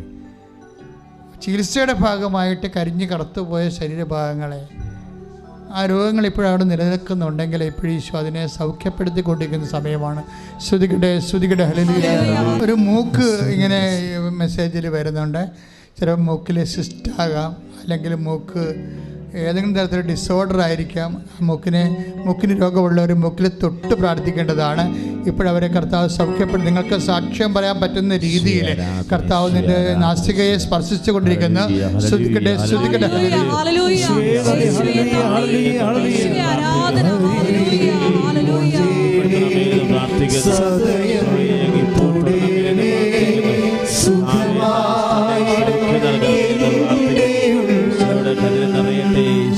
സാമ്പത്തിക കടങ്ങൾ, ലക്ഷക്കണക്കിന് രൂപ കടങ്ങളുള്ളവർ മാത്രം കൈയുയർത്തുക. അവർക്ക് വേണ്ടി പ്രാർത്ഥിക്കാൻ പോകുന്ന സമയമാണ്. നിങ്ങൾക്ക് അടക്കാൻ പറ്റാത്ത രീതിയിൽ ദൈവം ഇടപെടലില്ലെങ്കിൽ അടക്കാൻ പറ്റുന്നവരൊക്കെ ഉണ്ടാകും. അവരെല്ലാം കൈയൊരുന്ന് കൈപ്പൊക്കണ്ട. ദൈവം ഇടപെടാതെ ഇനി നിങ്ങൾക്ക് രക്ഷപ്പെടത്തില്ല എന്നുള്ളവർ മാത്രമേ കൈപ്പൊക്കാവൂ. ദൈവം പ്രത്യേകമായ വിധത്തിൽ, എന്നുവെച്ചാൽ ഉടമ്പടി അനുസരിച്ച് നോട്ട് ബൈ മെറിറ്റായിട്ട് ചിലപ്പോൾ നിങ്ങൾക്ക് സ്ഥലം വിൽക്കാനുണ്ടാകും. അത് വിറ്റ് മാറിയാലും മതിയായിരിക്കും. അല്ലെങ്കിൽ ആരെങ്കിലും പണം തരാനുണ്ടാകും, അത് തന്നു മാറിയാലും മതിയായിരിക്കും. അതുപോലെ എന്തെങ്കിലും തരത്തിൽ നിങ്ങൾക്ക് പറ്റാത്ത രീതിയിലുള്ള കർത്താവ് ഇന്ന് തന്നെ ഇടപെടണം, കർത്താവ് ഇപ്പോഴും തന്നെ ഇടപെടണമെന്ന് ആഗ്രഹിക്കുന്നവർ കൈ ഉയർത്തിക്കൊണ്ട് കർത്താവിൻ്റെ തിരുസന്നിധി പ്രാർത്ഥിക്കട്ടെ. കർത്താവെ, ഞാൻ അവൾക്ക് വേണ്ടി പ്രാർത്ഥിക്കണേ. ഈശോയെ, വലിയ കടുത്ത സാമ്പത്തിക ബാധ്യതയിൽ പോകുന്നവരെ കർത്താവ്, സാമ്പത്തിക ബാധ്യത കൊണ്ട് ജീവിക്കാൻ കഴിയുമെന്നൊരു ഐഡിയ ഇല്ലാതെ കർത്താവെ വിഷമിക്കുന്നവരെ കടന്ന് പ്രാർത്ഥിക്കുന്ന അവിടെ കടങ്ങളെല്ലാം പരിഹരിക്കാൻ കർത്താവ് ഈ ആഴ്ചയിൽ തന്നെ കർത്താവെ പരിശുദ്ധ അമ്മയുടെ മധ്യസ്ഥത്തിൽ കർത്താവെ അവർക്ക് പ്രത്യേകമായ വഴി നടത്തൽ നൽകണമേ എന്ന് പ്രാർത്ഥിക്കുന്നു. ശ്രദ്ധിക്കട്ടെ. യാത്ര ആഗ്രഹിക്കുന്നവർ കൈ ഉയർത്തി പ്രാർത്ഥിക്കേണ്ടതാണ്. യാത്ര ആഗ്രഹിക്കുന്നവർ ചിലപ്പോൾ ഒരു ടെസ്റ്റ് എടുക്കാൻ പോകുന്ന യാത്രയാകാം. കൃപാസനം മാതാവ്, സഞ്ചാരി മാതാവ് ആയത് കാരണം നമ്മളത് യാത്ര സമർപ്പിച്ചാൽ തീർച്ചയായിട്ടും മാതാവ് നിൻ്റെ കൂടെ വരും. നിൻ്റെ കഴിവിനേക്കാൾ വരെ ദൈവം നിന്നെ സഹായിക്കും. ചിലപ്പോൾ ഇൻ്റർവ്യൂ ആകാം, അതിന് യാത്രയാകാം, ചിലപ്പോൾ ടെസ്റ്റ് ആകാം, ചില യാത്രയാകാം. അത് ഓൺലൈൻ ചെയ്യാനുള്ള ആൾക്കാരായാലും കൈപൊക്കണം. കാര്യം അങ്ങനെയുള്ള വിഷയങ്ങൾക്ക് വേണ്ടി പ്രാർത്ഥിക്കുന്ന സമയമാണ്. ഇൻ്റർവ്യൂ, ടെസ്റ്റ്, അങ്ങനെയുള്ള കാര്യങ്ങൾ ചിലപ്പോൾ യാത്ര പോയി ചെയ്യേണ്ട കാര്യമാകാം. എംബസിയിലോട്ടോ അല്ലെങ്കിൽ കമ്പനിയിലോട്ടൊക്കെ പോകേണ്ടവരുണ്ടാകാം. എവിടെ യാത്ര, ജോലി സംബന്ധമായ വിഷയത്തിനോ ചികിത്സ സംബന്ധമായ വിഷയത്തിനോ യാത്ര ചെയ്യാനുള്ളവർ കൈപൊക്കുക. ഓൺലൈനിലുള്ളവർക്ക് കൈപൊക്കി പ്രാർത്ഥിക്കേണ്ടതാണ് ഈ സമയത്ത്. അച്ഛനോട് ചേർന്ന് ശ്രദ്ധിക്കട്ടെ. കർത്താവെ, അങ്ങയുടെ തിരുസന്നിധിയിൽ സമർപ്പിച്ചുകൊണ്ട് പ്രാർത്ഥിക്കുന്നു.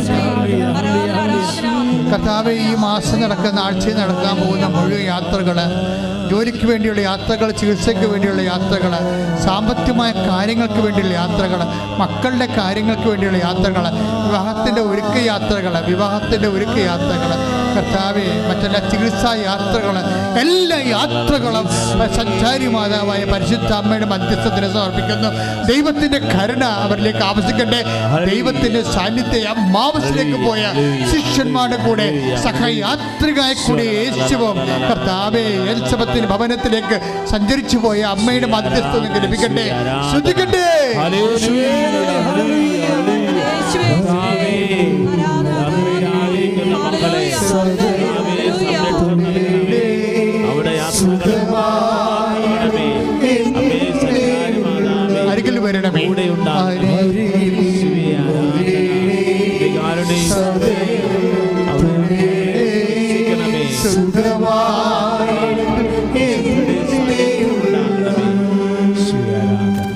രോഗികളായിട്ടുള്ളവരെ വിവിധമായ രോഗം അനുഭവിക്കുന്ന ശരീര മേഖലകളിൽ ഇപ്പോൾ കൈവച്ച് പ്രാർത്ഥിക്കാവുന്നതാണ്. ഇത് ഉടമ്പടി പ്രാർത്ഥനയുടെ ഭാഗമായി വരുന്ന ധ്യാനമാണ്. അതുകൊണ്ട് തന്നെ ദൈവം നിങ്ങളെ ഒരു 100 കണക്കിന് ഇങ്ങനെ കൈ തൊട്ട് പ്രാർത്ഥിക്കുമ്പോൾ ലഭിക്കുന്ന സൗഖ്യത്തെക്കുറിച്ച് നമുക്ക് യൂട്യൂബിൽ സാക്ഷ്യം കിടക്കുന്നുണ്ട്. അതുകൊണ്ട് നിങ്ങൾ വിശ്വാസത്തോടെ ഇങ്ങനെ അച്ഛൻ നേരത്തെ പറഞ്ഞ പോലെ ഇങ്ങനെ പെർപ്രസ്ഡ് ആയിട്ടുള്ള ഹാർട്ടല്ല, കംപ്ലീറ്റ് ആൻഡ് ഹാർട്ട്, അതായത് പൂർണ്ണ ഹൃദയത്തോടെയാണ് നിങ്ങൾ കൈവെക്കേണ്ടത്. ഉദര രോഗികൾ ഉദരത്തെ കൈവച്ച് പ്രാർത്ഥിക്കണം. പിസ്റ്റുല PCOD രോഗികളെല്ലാവരും അടിവയറ്റിൽ കൈവച്ച് പ്രാർത്ഥിക്കണം. അതിന് പലതരത്തിലുള്ള സിസ്റ്റ് രോഗികൾ, ഗർഭാശയത്തിൽ സിസ്റ്റുള്ളവരും ട്യൂബർ പ്രഗ്നൻസി നടന്നിട്ടുള്ളവരും മക്കളില്ലാത്തവരൊക്കെ ഇപ്പോൾ അടിവയറ്റ് കൈവച്ച് പ്രാർത്ഥിക്കേണ്ടതാണ്. മനസ്സിൽ വിശ്വാസപ്രമാണം ചെയ്തുകൊണ്ടിരിക്കണം കേട്ടോ. ഇങ്ങനെ കൈവെക്കുന്ന സമയത്ത് കർത്താവ് മാതാവിൻ്റെ കൈയാണിതെന്നുള്ളൊരു ബോധം നിങ്ങൾക്ക് ഉണ്ടാകണം. അല്ല, നിങ്ങൾ കൈവച്ചുകൊണ്ടിരിക്കുകയല്ല എൻ്റെ അർത്ഥം. അമ്മയെക്കൊണ്ട് നമ്മൾ കൈവെക്കുന്നതിൻ്റെ അടയാളം, വിശ്വാസത്താൽ കൈവെപ്പിക്കുന്നതിൻ്റെ അടയാളമായിട്ട് നമ്മൾ അമ്മയ്ക്ക് വേണ്ടി കൈവച്ചൊക്കെയാണ്. വിശ്വാസത്തിൽ അത് അമ്മയുടെ കൈ തന്നെയാണെന്നുള്ള ബോധ്യം ഉണ്ടാകണം നമുക്ക്. അമ്മയുടെ പേരിലാണ്, അമ്മ ഞങ്ങളുടെ ശരീരഭാഗത്ത് കൈവെക്കുന്നതിന് വേണ്ടിയാണ് ഞങ്ങളിപ്പോൾ കൈവച്ചിരിക്കുന്നത്. ആ ഒരു ഓർമ്മയിൽ, ആ ഒരു ബോധത്തിലാണ് ഞങ്ങളത് ചെയ്യണത്. അമ്മ ഇപ്പോഴെല്ലാവരുടെയും ശരീരത്തിൽ ഞങ്ങൾക്ക് അമ്മ കൈവെക്കണമെന്ന് പ്രാർത്ഥിക്കുന്നു. ഉടമ്പടി എടുത്തവരും എടുക്കാൻ പോകുന്നവരും പുതുക്കാൻ പോകുന്നവരും എവിടെയെല്ലാം ശരീര രോഗങ്ങളുണ്ട്, സ്പോണ്ടിലോസിസ് ഉള്ളവർ കഴുത്തിൽ കൈവച്ച് പ്രാർത്ഥിക്കേണ്ടതാണ്. നാക്കിലൊക്കെ അസുഖമുള്ളവരെ നാവിൻ്റെ താഴെ കൈവച്ച് പ്രാർത്ഥിക്കേണ്ടതാണ്. ആ തലവേദനയുള്ളവരെ ശിരസിൽ കൈവച്ച് പ്രാർത്ഥിക്കേണ്ടതാണ്. കണ്ണിന് അസുഖമുള്ളവരെ കണ്ണിൽ കൈവച്ച് പ്രാർത്ഥിക്കണം. അതുപോലെ എവിടെയാണോ അസുഖം വരണത്, ഇപ്പം നടുവിന് വേദനയുള്ളവരും കിഡ്നി രോഗമുള്ളവരും നടുവിൽ കൈവച്ചുകൊണ്ട് പ്രാർത്ഥിക്കേണ്ടതാണ്. അപ്പം അങ്ങനെ എവിടെ ശ്വാസകോശ രോഗികൾ നെഞ്ചിൽ കൈവച്ച് പ്രാർത്ഥിക്കണം. അങ്ങനെ ഓരോരോ രോഗികൾ എവിടെയൊക്കെയാണ് രോഗം, ഓൺലൈനിൽ പ്രാർത്ഥിക്കുന്നവർ പ്രത്യേകം ശ്രദ്ധിക്കണം. ഓൺലൈനിലൂടെയാണ് പ്രാർത്ഥിക്കുമ്പോഴും അതുപോലെ തന്നെയാണ് ചെയ്ത് പ്രാർത്ഥിക്കേണ്ടത്. കർത്താവേ, നിന്റെ വിശുദ്ധ പൗരോഹിത്യത്തെ കർത്താവേ നീ മഹത്വപ്പെടുത്തണമേ എന്ന് പ്രാർത്ഥിക്കുന്നു. കർത്താവെ, വീണ്ടും കണ്ണീരോടെ പ്രാർത്ഥിക്കുകയാണ്. പരിശുദ്ധമ്മ ജീവനോടെ പ്രത്യക്ഷപ്പെട്ട ഇടത്ത് നിന്നുകൊണ്ട് ആരാധനയുടെ സാന്നിധ്യത്തെ പ്രാർത്ഥിക്കുന്നു. കർത്താവെ, അടിപ്പിട പോലെ വൈതാക്കാലം പോലെ ദൈവികമായ കരുത്ത് ശക്തി നിങ്ങൾക്ക് ആവശ്യിക്കട്ടെ. ദൈവനാമത്തിൽ നിങ്ങൾ മാർഗരോഗങ്ങൾ തിരവേശികൾ ഈ നിമിഷം മാറിപ്പോകട്ടെ. ശ്രദ്ധിക്കട്ടെ. കർത്താവായ ദൈവമേ, വരുമാന മാർഗങ്ങള് മുട്ടിപ്പോയവർക്ക് വേണ്ടി പ്രാർത്ഥിക്കുന്നു. കർത്താവേ, കടകമ്പോളങ്ങള് അടഞ്ഞുപോയവർക്ക് വേണ്ടി പ്രാർത്ഥിക്കുന്നു. ജോലി നഷ്ടപ്പെട്ടവർക്ക് വേണ്ടി പ്രാർത്ഥിക്കുന്നു. ജോലിക്ക് ശമ്പളമില്ലാത്തവർക്ക് വേണ്ടി പ്രാർത്ഥിക്കുന്നു. കർത്താവിന്റെ കരുണ അവരിലേക്ക് ആവശ്യിക്കണമേ. വഴിപിഴച്ച പെരുമാറ്റങ്ങള്, തെറ്റായ ബന്ധങ്ങള്, പ്രണയബന്ധങ്ങള് കർത്താവേ നീ ഇടപെടണമെന്ന് പ്രാർത്ഥിക്കുന്നു. ദൈവത്തിന്റെ കരുണ അവരിലേക്ക് ആവശ്യിക്കട്ടെ. വിവാഹം ഒത്തുവരാത്തവര്, മക്കളില്ലാത്തവര്, വീടില്ലാത്തവര്, വഴിയില്ലാത്തവര്, വെള്ളമില്ലാത്തവര് എല്ലാവരും കർത്താവെ ഏൽപ്പിച്ച് പ്രാർത്ഥിക്കുന്നു. ദൈവത്തിന്റെ കരുണ അധിവസിക്കട്ടെ. സാക്ഷ്യം പറയാൻ ഇടയാക്കണമേ. അസ്ഥി രോഗികള്, അസ്ഥി മുടിഞ്ഞവര്, അസ്ഥി ചിഹ്നവര്, ന്യൂറോ രോഗങ്ങള് ഏറ്റെടുക്കട്ടെ. അലർജി രോഗങ്ങള്, വാതരോഗങ്ങള് ഏറ്റെടുക്കട്ടെ. യേശുവിന്റെ നാമത്തിലെ സൗഖ്യം പ്രാപിക്കട്ടെ. ശ്രദ്ധിക്കട്ടെ.